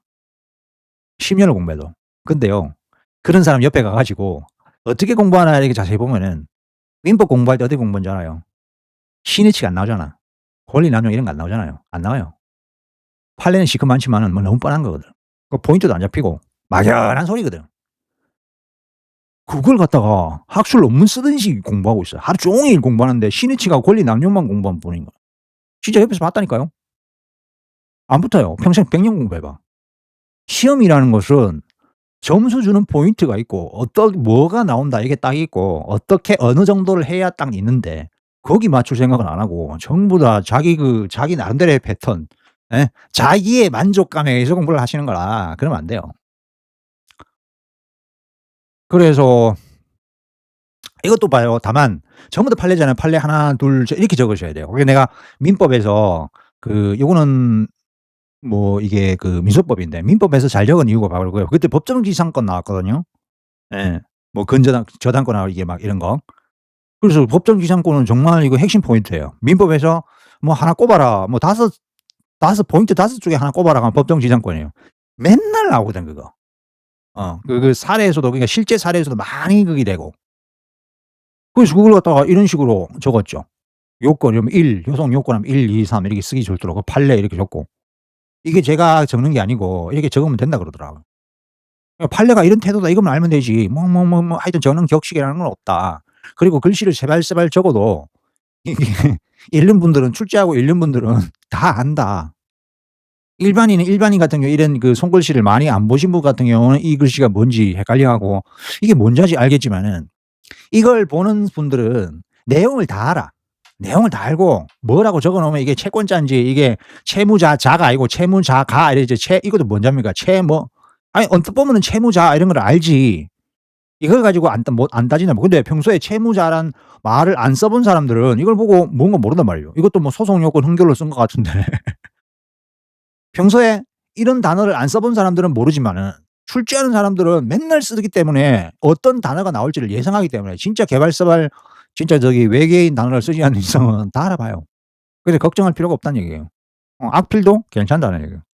악필은 괜찮은데 어떻게 든지 악필일수록 최소한만 써서 점수를 딸 생각을 하셔야 돼요. 그래서 만약에 이렇게 썼다 하면은 만약에 빠뜨려 먹었다 하면 이렇게 써도 1 항 뒤 추가 이래 가지고 뭐 별표를 한다든지 이렇게 해서 어 채권자 보전 빚보전 채권이 인정되지 않는 경우 채권자는 채무자를 대위할 장사의 적격이 없으므로 소송 요건 흥결로 소를 각하해야 된다. 자세히 보시면은 저도 신경을 많이 쓴 게 중복되는 단어가 하나도 없죠. 그죠? 예? 예. 이렇게 쓰시면 안 되는 거야. 만약 채권자 대위 소송에서 이렇게 쓰시면 어떻게 돼요? 지금 우리 채권자 대위 소를 자꾸 얘기하고 있는데 여기서 또 채권자 대위 소송에서 이거 쓸 필요 없다는 거예요. 그러면 진짜 4-5 소를 더 써야 돼요. 그럼 점수를 4-5 점 더 받아야 되는데 그만큼 못 받는다는 얘기예요. 여기 정해진 점수가 만약에 뭐 이게 10 점이다 이러면은 사실 몇 점 둘, 넷, 여섯, 여덟, 12 줄이고 15 줄이죠. 그죠? 그러면은 이게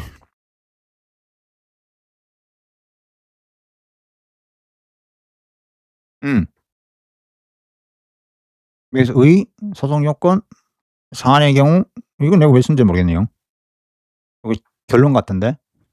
예. 아까 요거는 제가 다른 거에 맞춰서 썼는데 요 우리 법시 같은 경우는 결론 쓰고 예. 갑의 을에 대한 채권의 존재는 소송 요건으로 당사자 적격에 관한 것이고 소송 요건 당사자 적격이다. 요게 뭐냐? 판례다.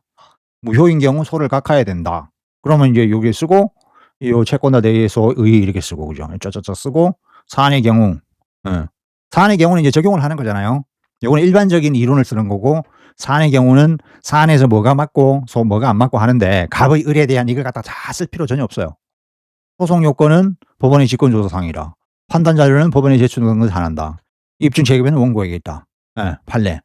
판단 기준 시는 사실 변론 종결 시이다. 판례. 소송 요건 시 소는 무조건 각하된다. 이렇게 쓰시면 되는 거예요. 그리고 이 결론 쓰고. 저는 이런 마인드로 썼어요. 그게 뭐 이게 진짜 그 표준이라는 건 아니고 그러니까 이런 마인드로 써서 뭐 붙었다.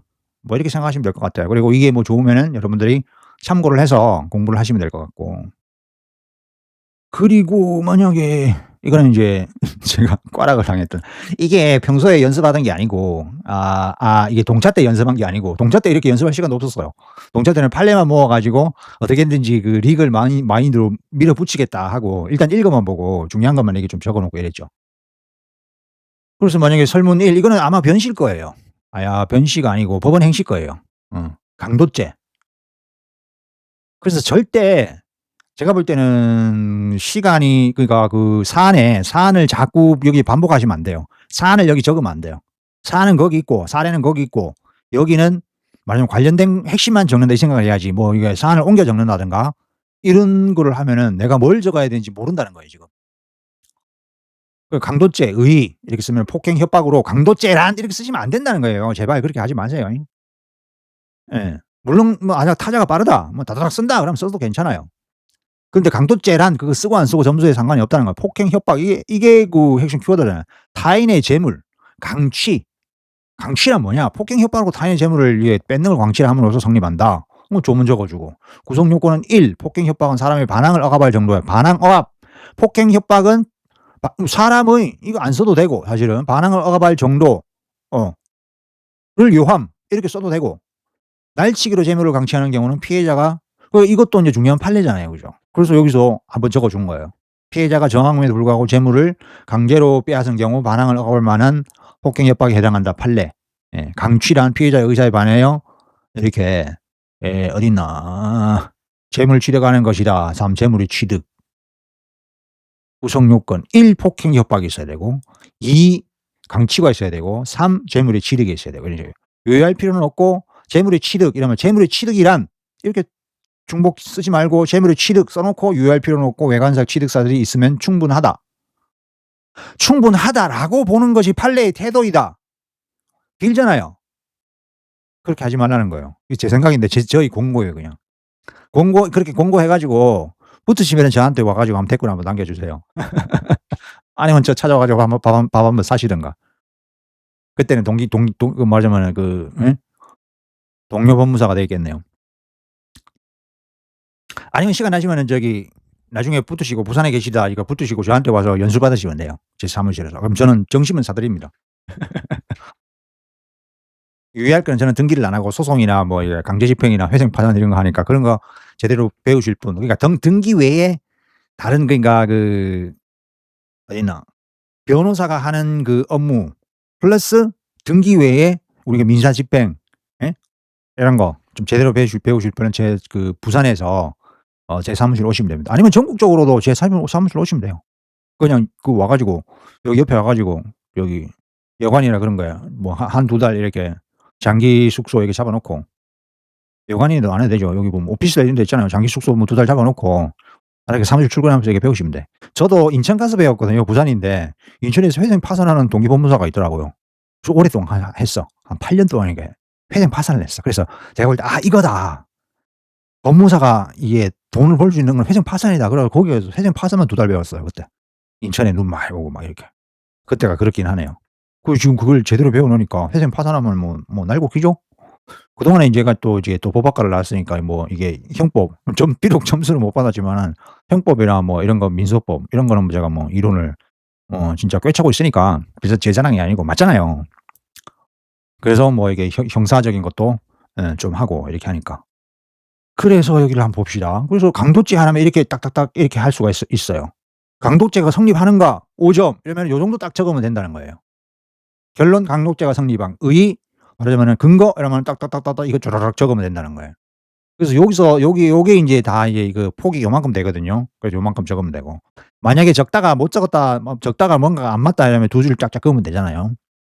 이게 여기다가 뭐 이게 뭘 표시하면 안 되고 두 줄 긋고 쓰시면 된다. 중강도죄, 의, 이인이나 사형이 합동하여 강도의 죄를 범함으로 성립한다. 여기 적어 주고 구성요건. 합동이란 시간적 장소 협동을 의미한다. 판례. 그러니까 법무사 시험이 좋은 게 뭐냐면 다수설 소수설을 쓸 필요가 없다는 거예요. 판례만 적으면은 점수 잘 나온다는 거예요. 변신은 다수설 소수설 써 가지고 왜 이 소수설의 견해를 취하는지 그 근거를 대고 막 이러면 점수가 잘 나오는데 예.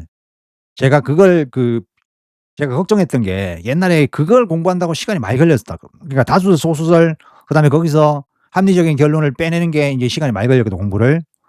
그런데 저도 답안지 어떻게 작성해야 되는지 뭐 학원 다니면 다 되겠지만은 이거는 '이 법신은 어떻게 해야 되나.' 참 막연했단 말이에요. 근데 인제 계속 찾아보고 근데 법시 뭐 사이트 카페 가 가지고 좀 다른 분들이 쓴 걸 보니까 판례만 적으면 된다. 대법원 판례만 적으면 되지 학설은 전혀 필요 없다. 그걸 알고 정말 무릎을 쳤어요. 와 이게 내 시험이다 이런 식으로.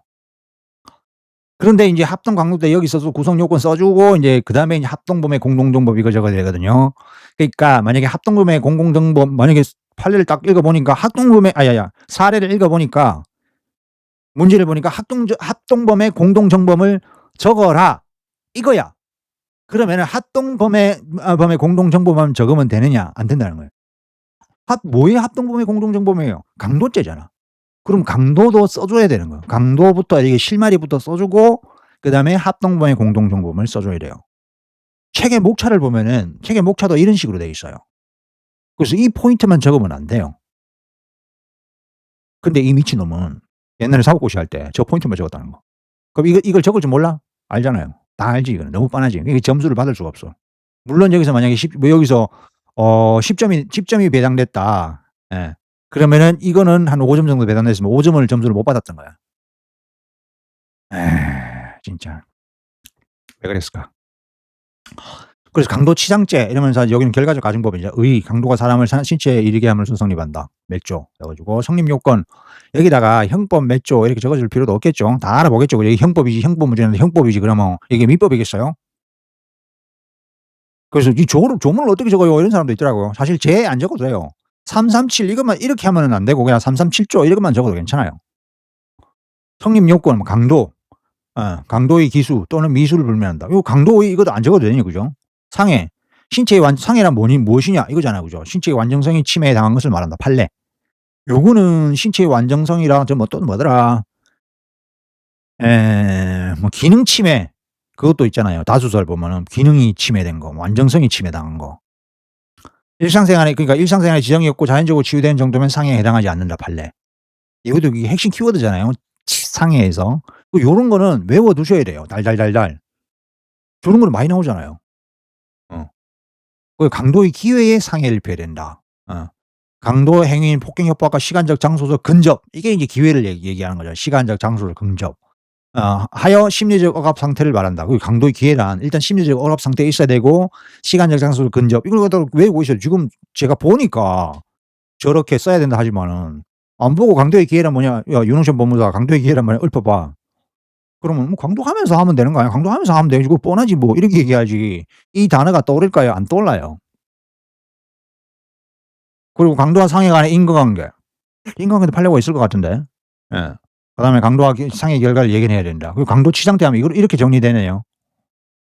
여러분들이 직접 해 보세요. 강도치상태에 내가 한번 적는다라고 생각해 봐요. 그러니까 강도치상태의 사례가 나오면은 예. 일단 사례에 적용하는 거는 사안의 경우하고 두세 줄 적어야 되잖아요. 사안의 경우 어떤 요건에 해당되고 어떤 요건에 해당되니까 결론 갑은 강도치상태의 죄책을 진다. 이렇게 쓰는데 내용을 써야 되잖아. 내용을 자꾸 썰로 푸시려고 하면 안 돼요. 머릿속에 있는 강도치상죄란 뭐 이렇게 해 가지고 이렇게 썰로 푸시려 안 되고 요거는 복붙 이것처럼 딱 들어와 있어야 돼요. 머릿속에서 딱 적으라 하면 저게 그냥 다라라 나오셔야 돼요. 그러니까 제가 이 쓰는 연습을 하고 요것도 뭐냐면 제가 인제 오답 노트를 다 만들었어요. 2차 시험 끝나고. 어. 그러니까 2차 시험을 9월 18 일에 봐요. 9월 18일, 19일 하루 놀고 그다음 날부터 2차 시험을 다시 준비하기 시작했는데 예. 그때 쓴 거예요 이거. '아 앞으로 이렇게 해서 외워야겠다.' 이러면서. 예예예. 요거는 말씀드렸고 답안지 구입해서 연습하시면 되고 요거 팔아요. 네이버에 찾아보면은 요거는 이러니까 아까 요거를 무조건 쓰시라 이렇게 생각이 됐고. 다른 볼펜은 안 좋은 것 같아요. 무조건 이거 쓰세요. 예. 이게 실무에서도 그냥 제트 스트립만 쓰거든요. 사무실에 보면 전부 다 제트 스트립만 있어. 이거 0.5도 안 좋아요. 안 좋아요. 무조건 0.7 잘 나가요. 1.0은 두꺼워서 글씨가 잘 안 나가. 1.0은 쓰지 마시고. 요거는 얘기했는데 아까 보면은 그렇게 얘기했고 그러니까 요거 보면은 핵심 요약 형법 있잖아요. 그죠? 요렇게. 이 판례만 요약한 거예요, 요거.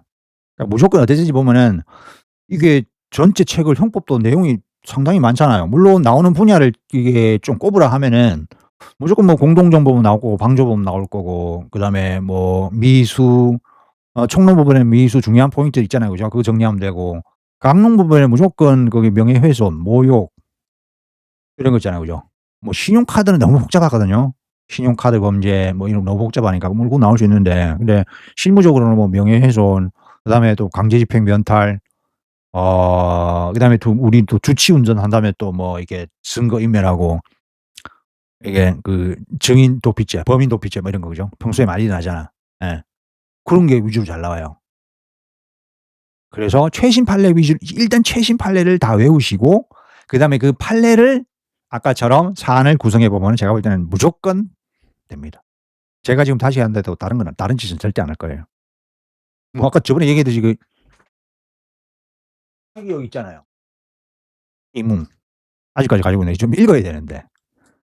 정신적으로 좀 이게 휴양을 해 가면서 읽어야 되는데. 저번에 다른 데 얘기했잖아요. 돈 벌면 뭐 하냐고 그냥 뭐 여유롭게 살면 되는데. 예.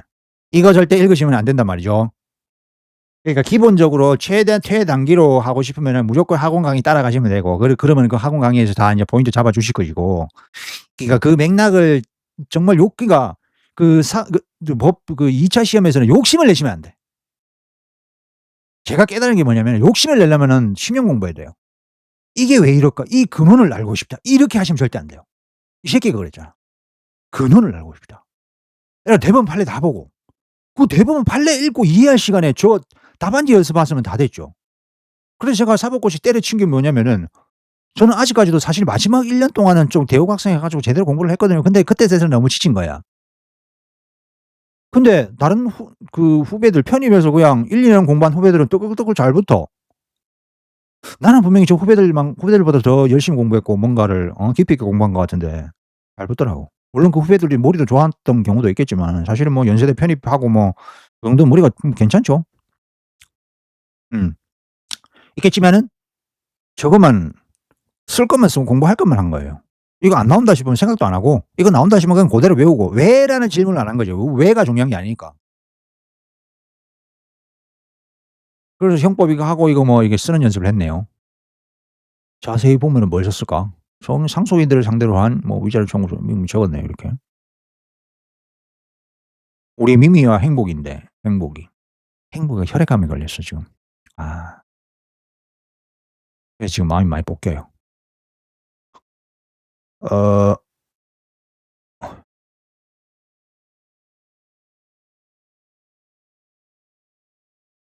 자 그다음에 이거는 아까 민소법 얘기 드렸죠. 그죠? 민소법. 음. 핵심 정리책. 근데 이걸 벗어나더라고요. 제가 볼 때는 그 가집행이 나왔어. 와 이게 불이 타지. 가집행을 해 가지고 그때 26 년도 불이 탔는데 가집행을 해 가지고 줬어. 예? 돈을 줬어. 근데 항소심이 취소가 됐어. 그럼 어떻게 되느냐? 이게 나왔는데 이 핵심 키워드 그런 건 안 나온단 말이죠. 근데 가만히 생각해 보니까 현실적으로 판결문을 받으면 가집행 많이 찍히게 가집행을 허용한다. 가집행할 수 있다. 허용한다가 아니고. 이렇게 판결이 많이 나오면은 가집행 집행문 받아 가지고 확정 판결은 아니니까 집행문만 받아 가지고 뭐 은행 통장 압류해 가지고 추심해 버린다든지 하거든요. 근데 항소심 가면 뒤집혀서 이거 아주 현실적인 얘기예요. 그래서 가집행구 뭐 이게 모르니까 그 조문 딱 뭐 계속 뭐 조문 찾았죠, 법전에다가. 조문 찾아 가지고 몇 개 있더라고. 조문 좀 적고. 예. 그래 한 것 같아요. 여기 보면은 이거는 민소법이네요. 아까 설명했죠. 그다음에 여기에 설명할 거는 항상 꼬냉이들이 열심히 공부하고 있는데 옆에 와 가지고 이렇게 자요. 가만히 생각하니까 아빠가 그때 붙으라고 응원하려고 이러지 않아요. 평소에는 안 했거든요. 근데 이때 공부할 때만 이러더라고. 이게 안경 이게 안경 이게 깝 빼고 이렇게 자고.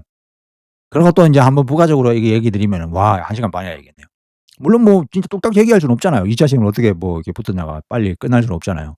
이게 이제 바인드 철한 거예요. 1차 때 여기 바인드 철해 가지고 이 바인드 기계가 300,000 원인가 270,000 원인가 하거든요. 이게 찍 들어가 하는 거. 근데 만약에 여러분들이 할 것 같으면은 이게 딱딱 모아 가지고 근처에 뭐 재본이 하는 데 가 가지고 하시면 될 거예요. 아니면 그냥 재본기 하나 사세요. 그거 투자하면 되지. 저는 왜 재본기를 가지고 있었냐면 옛날에 인제 영어 학원 할 때 어 그거 인제 수강생들한테 그 기출문제 집어가 만들어 준다고 그래 가지고 있었는 거예요. 요게 인제 상업 요 책이 뭐냐면은 상업 등기법이거든요. 상법인가? 상법 강의잖아요. 이게 왜 그 다 잘랐냐면은 다 잘라 가지고 왜냐면은 이 책을 다 들고 다니고 민사집행부 다 들고 하고 저기 다니면은 무겁잖아요. 그래서 다 잘랐어요. 오늘은 이 부분 한다. 민사집행부하고 이 부분하고 그 부분만 가지고 간 거야. 그래서 정리를 한 거예요. 공작법도 마찬가지로 모든 책을 다 잘라 가지고 한 과목 공부 안 하고 네 과목을 이렇게 가 가지고 이거 먼저 한다 이러면 좀 마음이 편한 거라. 그래서 다 잘라 가지고 했어요. 그러면은 여기서 제가 인제 설명 안 한 거는 이건 했고 그다음에 매일 중요한 조문 같은 경우는 왜 암기하세요. 그때 확인만 해 두면 안 되고 뭐 하면 암기해야 되고 저는 뭐 했냐면은 그 법정 같은 경우는 페이지 수가 그 해마다 달라지잖아요. 그래서 요번에 시험 친다 하면은 반드시 몇 년 전부터 보던 그거 보시면 안 되고요. 항상 이거 시험장에서는 그 새로운 법전을 나눠 주는 거잖아요. 그러니까 나도 새로운 법전으로 연습하셔야 돼요. 그러니까 지금 10월 달에 보니까 이 올해 법전 사셔 가지고 그 법전의 페이지 그러니까 몇 조는 몇 페이지에 있다 이것도 좀 평소에 좀 의식을 하면서 하면은 평소에 그냥 시험장 가서 그 조문을 찾기가 수월해요. 어.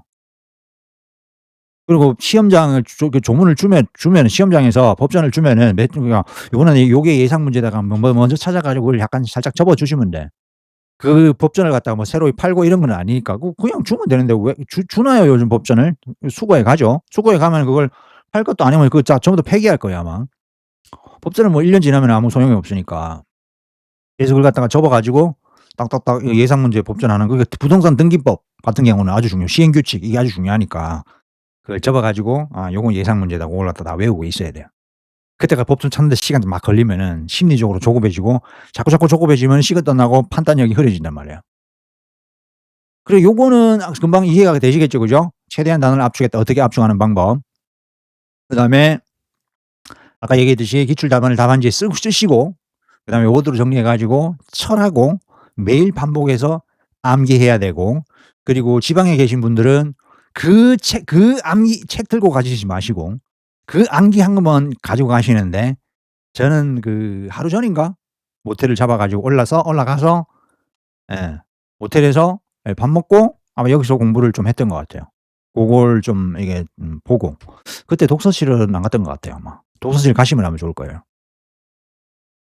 그다음에 지방응시생은 하루 전에 시험장 부근 숙소를 얻어 가지고 이거 그 고향에 그 사법시험장 바로 옆에는 숙소가 없더라고요. 그래서 한 정거장 그러니까 두 정거장 그 백석역에 있는 두 정거장 거기에 숙소를 얻었어요. 예. 그래서 거기는 모텔이니까 가서 얘기를 "지방에서 시험 치러 올라왔다. 예 조용한 데를 달라." 이랬더니 저 구석에 주더라고요. 그래서 독서실 잡고 공부를 했는데 이튿날은 이제 독서실을 잡고 갔어요. 첫날에 시험 치니까 옆에 답안지 뜨시는 거를 보니까 아까 그랬듯이 이빨 빠듯이 띄엄띄엄하게 쓰시고 한 장 그러니까 두 페이지 반을 3페이지를 쓴 사람은 거의 못 봤고요. 이렇게 보면 되잖아요 거들 때. 그때는 다 보면 되죠. 컨닝 하는 것도 나는 손 딱 내리고 이거 보는 거니까. 이거 보면은 거들 때 어느 정도 보니까 그 3 페이지 쓰신 분들도 거의 없는 거라. 근데 이상하게 나는 좀 썼고 조문 좀 썼고 뭔가 썼다. 그냥 마음은 푸근하죠. '꽈라가 면하겠다.' 이 생각을 했어요. 그래서 예상 문제를 아예 암기하시면 돼요. 바인드를 쳐서 시험 5분 전까지 봤어요 진짜 거짓말 안 하고. 그러니까 첫날 그렇게 시험을 보고 나니까 아까도 형법하고 형수법은 잘 나올 줄 알고 인제 그때 인제 포기 안 한 게 '아 이거 망했다.' 이 생각 안 한 게 아주 좋은 거야. 무조건 저는 시험 칠 때 이제 긍정적으로 생각하고 '시험 끝날 때까지 무조건 밀어붙인다. 이걸 포기하지 않고 밀어붙인다.' 이 생각을 가지고 있었으니까 뭔가 기분이 좋고 '야 이거 내일 시험에 좀 욕심을 내 봐야겠다. 그냥 들어가서 그냥 포기하고 티베나 모텔에 가 가지고 그냥 뻗는다기보다는 뭘 해 봐야겠다.' 이래 가지고 근처 인제 그 독서실을 찾아 가지고 갔어요. 그 모텔에서 한 10분 거리에 있는 독서실 가 가지고 한번 공부를 했어요. 그래서 그때 에 그 독서실가 아주 조용하대요. 그래서 그날 그다음 날 시험 칠 거 뭐였죠? 예. 이게 다음 날 시험 칠 것도 다 까먹었다. 예. 형법 이거 야야 민사소송법을 보죠. 그러니까 요 순서가 잘못돼 있는데요.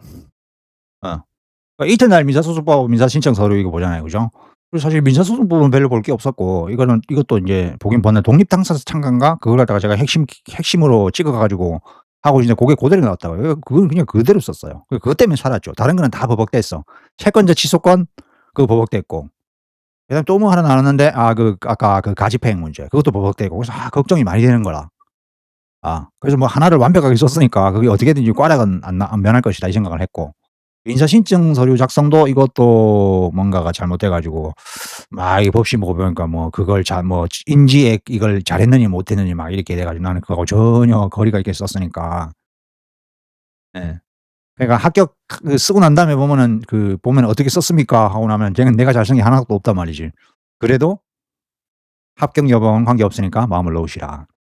그래서 이튿날 이거 보고 예 부동산 등기법 이게 그때 제가 했던 게 뭔가 기억은 안 나는데 하여튼 이게 좀 약간 특이했던 거였어요. 그래서 '이거 분명히 나올 거다.' 왜 지금까지 나오지도 않았고 그러니까 보면 내가 볼 때는 그래요. 뻔한 거 하나 내고 누구라도 찍을 수 있는 거 내고 그러고 인제 누구라도 지금까지 이게 출제 안 된다. 출제된 적이 없는 하지만 뭔가 요건 효과가 좀 이게 뭔가 있는 판례가 없어도 판례가 한두 문제 있을 수도 있고 요건 효과가 있는 요런 거. 그런 거 내는 것 같아요. 그런 것도 인제 정리를 해 놔야 되죠. 피곤합니다. 지금 1 시간 반 동안 얘기하고 있네.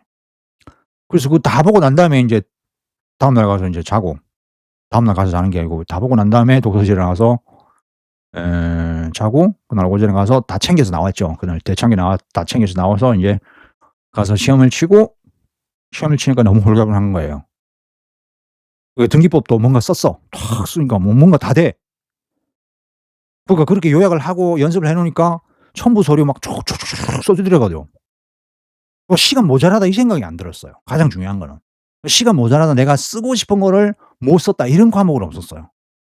거의 그렇게 하니까. 옛날에 사법 시험 칠 때는 절대 그렇게 없어요. 시간이 모자라고 뭐 쓰고 싶은 거 못 쓰고 막 그랬죠.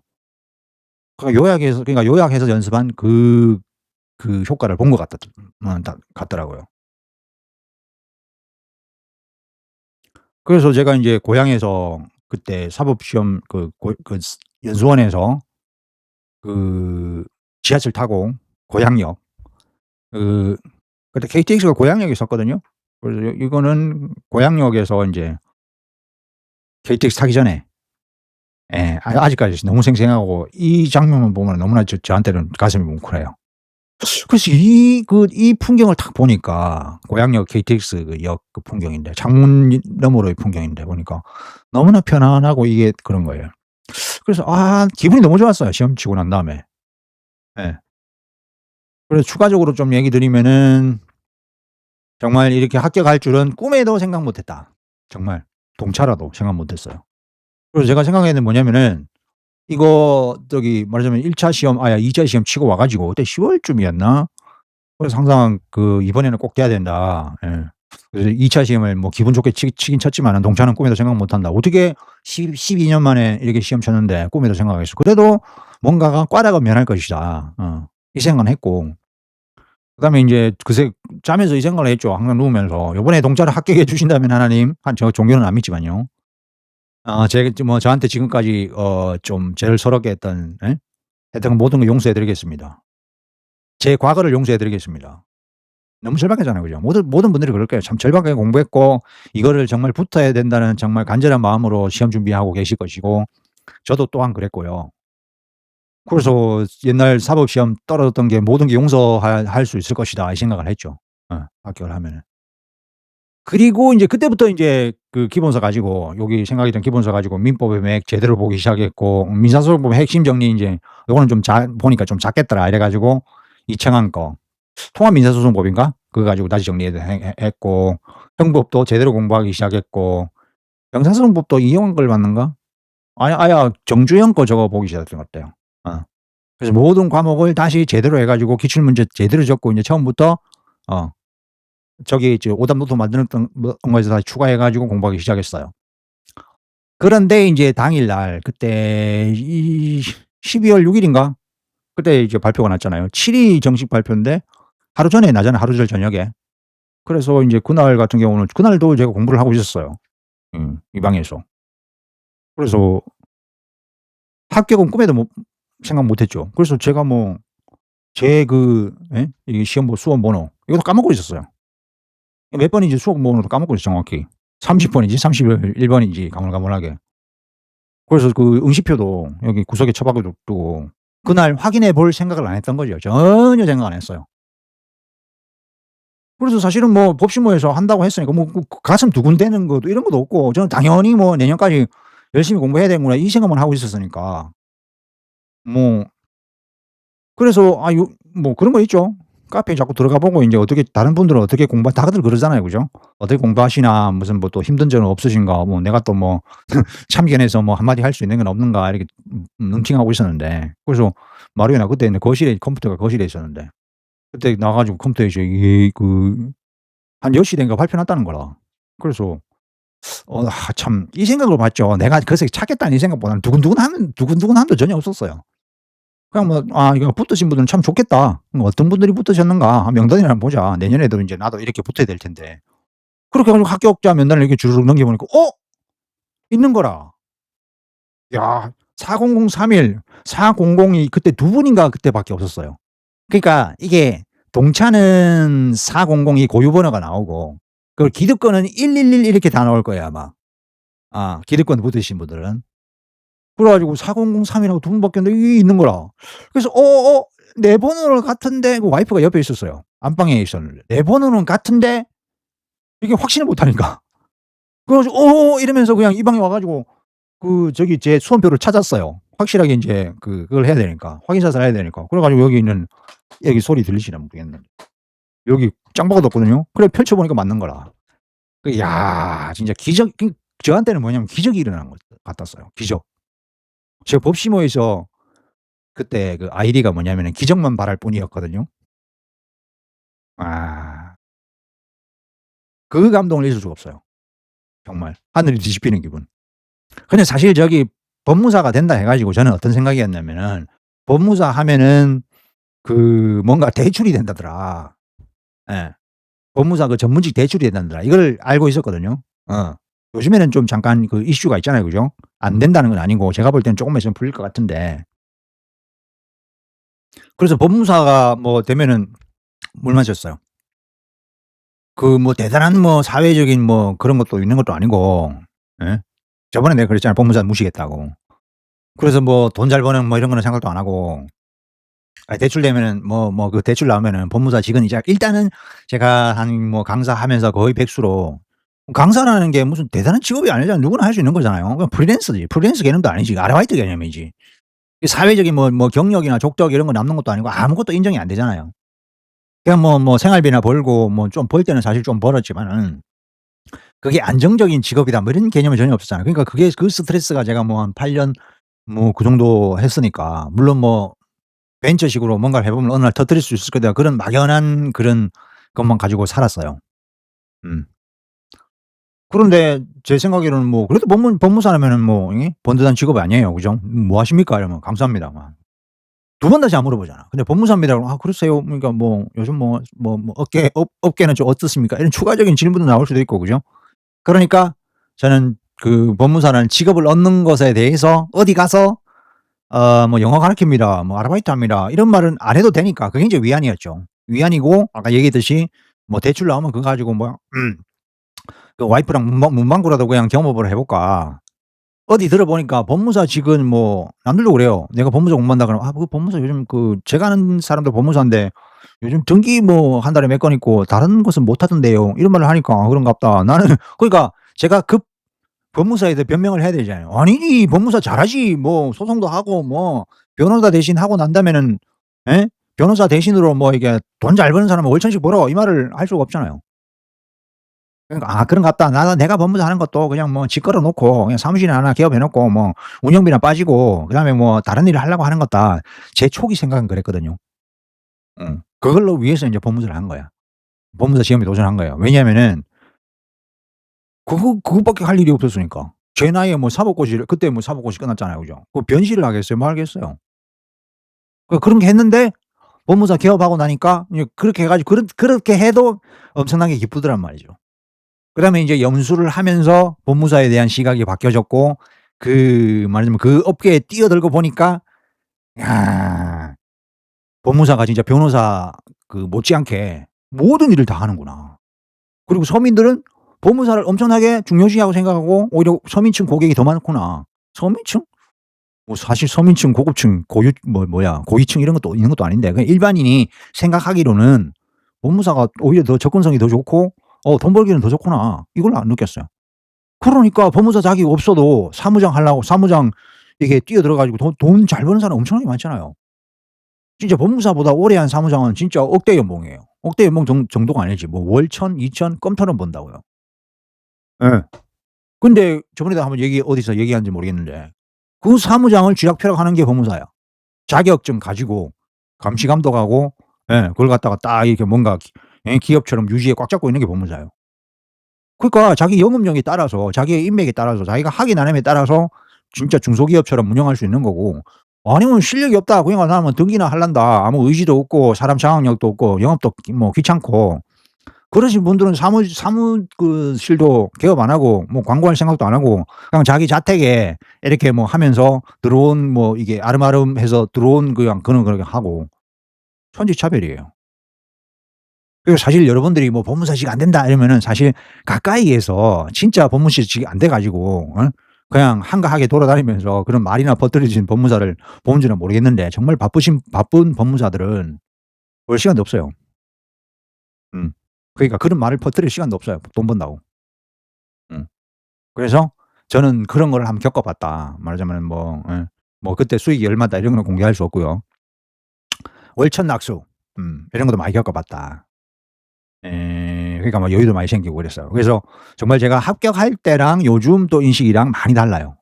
그리고 합격할 때는 아까도 얘기했지만 '법무사가 이렇게 나갈 줄 몰랐다.' 이랬는데 요즘엔 어떠냐. '정말 법무사 하길 잘했다. 붙길 잘했다.' 요즘 말 많잖아요. 무슨 뭐 변호사 저번에도 한번 변호사 차이 법무사 변호사 차이 해 가지고 제가 동영상 하나 올린 게 있는데 뭐 법무사가 상향산업이라 절대 안 그렇고요. 동네 맛집이잖아요. 동네 맛집이 망하는 거 봤어요. 그게 만약에 기획 이렇게 해 가지고 대단한 저번에 호텔 뭐 크게 뭐 리조트처럼 지어 가지고 그런 데는 언제 나갈지 몰라. 트렌드 바뀌면 망해. 그게 변호사예요. 근데 법무사는 동네 맛집이에요. 동네 떡볶이집이에요. 망하는 거 봤어요? 어느 날 떡볶이집이 미 옆에 건물 짓잖아. "그 누구 집이에요?" 그러면 "저 아줌마 그거 저기 어 할매 때 시어머니가 이거 물려줬대. 그거 떡볶이집 하고 있어. 말하자면 국수집 하고 있어. 밀면집 하고 있어. 그 집에서 올린 거래." 그런 게 진짜 그거는 아름아름 이렇게 오른 거잖아요. 어. 그런 게 이제 법무사인 거라. 그렇게 뿌리 박고 있잖아요. 이 뿌리를 어떻게 걷어내? 시장이 상황이 좀 변한다. 무슨 트렌드가 좀 변한다. AI가 이렇게 와 가지고 그렇다. 이걸 뽑아내지를 못해요. 그 AI 때문에 많이 흔들리는 건 오히려 변호사 쪽이지. 음. 법무사들은 오히려 보면은 나이가 낮은 그러니까 많으신 분들 50대 이상인 분들이 법무사를 많이 찾아요. 음. 여유는 안 되고 일단 일은 처리해야 되고 사실 50대 이상 분들은 거래가 많잖아요. 돈 빌려주기도 하고 돈을 못 갚기도 하고 회생 파산 이런 건들도 50대 이상인 분들이 오히려 더 많고 젊은 사람들도 많지만 나이 드신 분 사업하시다가 이렇게 하시는 분들이 많아요. 그런 분들은 일단 자금도 안 되니까 변호사를 찾아가는 경우도 많고 그래 가지고 소개서를 받아 가지고 하는 경우도 많아요. 자 그래서 여기까지 이제 말씀드렸는데 어디까지나 항상 생각하실 거는 제 개인적인 경험이었다. 여러분들한테는 사실 적용이 안 될 수도 있는데 근데 참고로 할 거는 분명히 있을 것이고 저도 사실 그잖아요. 법무사를 합격하기까지는 제 인생이 진짜 제 인생 여정 중에서 가장 하이라이트였거든요. 그렇잖아요. 옛날에 뭐 연세대 붙고도 좋아했는데 그건 아무것도 안 되고 뭐 서울대 들어갔다 연세대 들어갔다 뭐 의대 들어갔다 그런 거로 얘기하면은 그거는 그게 안 되고 말하자면은 그거는 그냥 어린애들 장난이고 그냥 인생에서 가장 굴곡은 뭐 이런 거죠, 제가 볼 때는. 예. 그런 것 같습니다. 사실 전 그래요. 지금 제가 이 나이에 50 뭐 대여섯 여덟 먹고 뭐 그런 분들이 있습니다만 그래 가지고 변시 합격해 가지고 변호사 개업했다. 막막하죠. 변호사 만약에 그 나이에 개업했다. 일단 정관은 아니다. 일단 로펌을 이렇게 젊은 법무사들이랑 할 수도 물론 나이 들어도 법무법인을 열 수도 있지만은 이제 스카이 나와 가지고 30대 초반 예. 이런 사람들 어떻게 이길까요? 일단 정관, 스카이 30대 초반 빠릿빠릿한 사람들 못 이긴단 말이에요. 그럼 광고해야 되는데 돈 있어요? 그러니까요. 법무사는 안 그렇단 말이에요. 차려 놓으면은 지나가는 똥개도 들어와 가지고 "밥 좀 주실래요?" 이렇게 얘기한단 말이에요. 그러니까 그게 좋은 거지. 예. 일단 합격하셔서 합격하시면 이 동영상을 보고 합격하시면은 제 연락처 나가죠. 언제든지 연락하셔 가지고 아까도 얘기했지만은 "연수를 윤홍철 법무사한테 받아야겠다." 이러면은 전국에서 오시면 돼. 예. 누구든지 오시면은 10명 한 5 명까지도 수용 가능합니다. 예.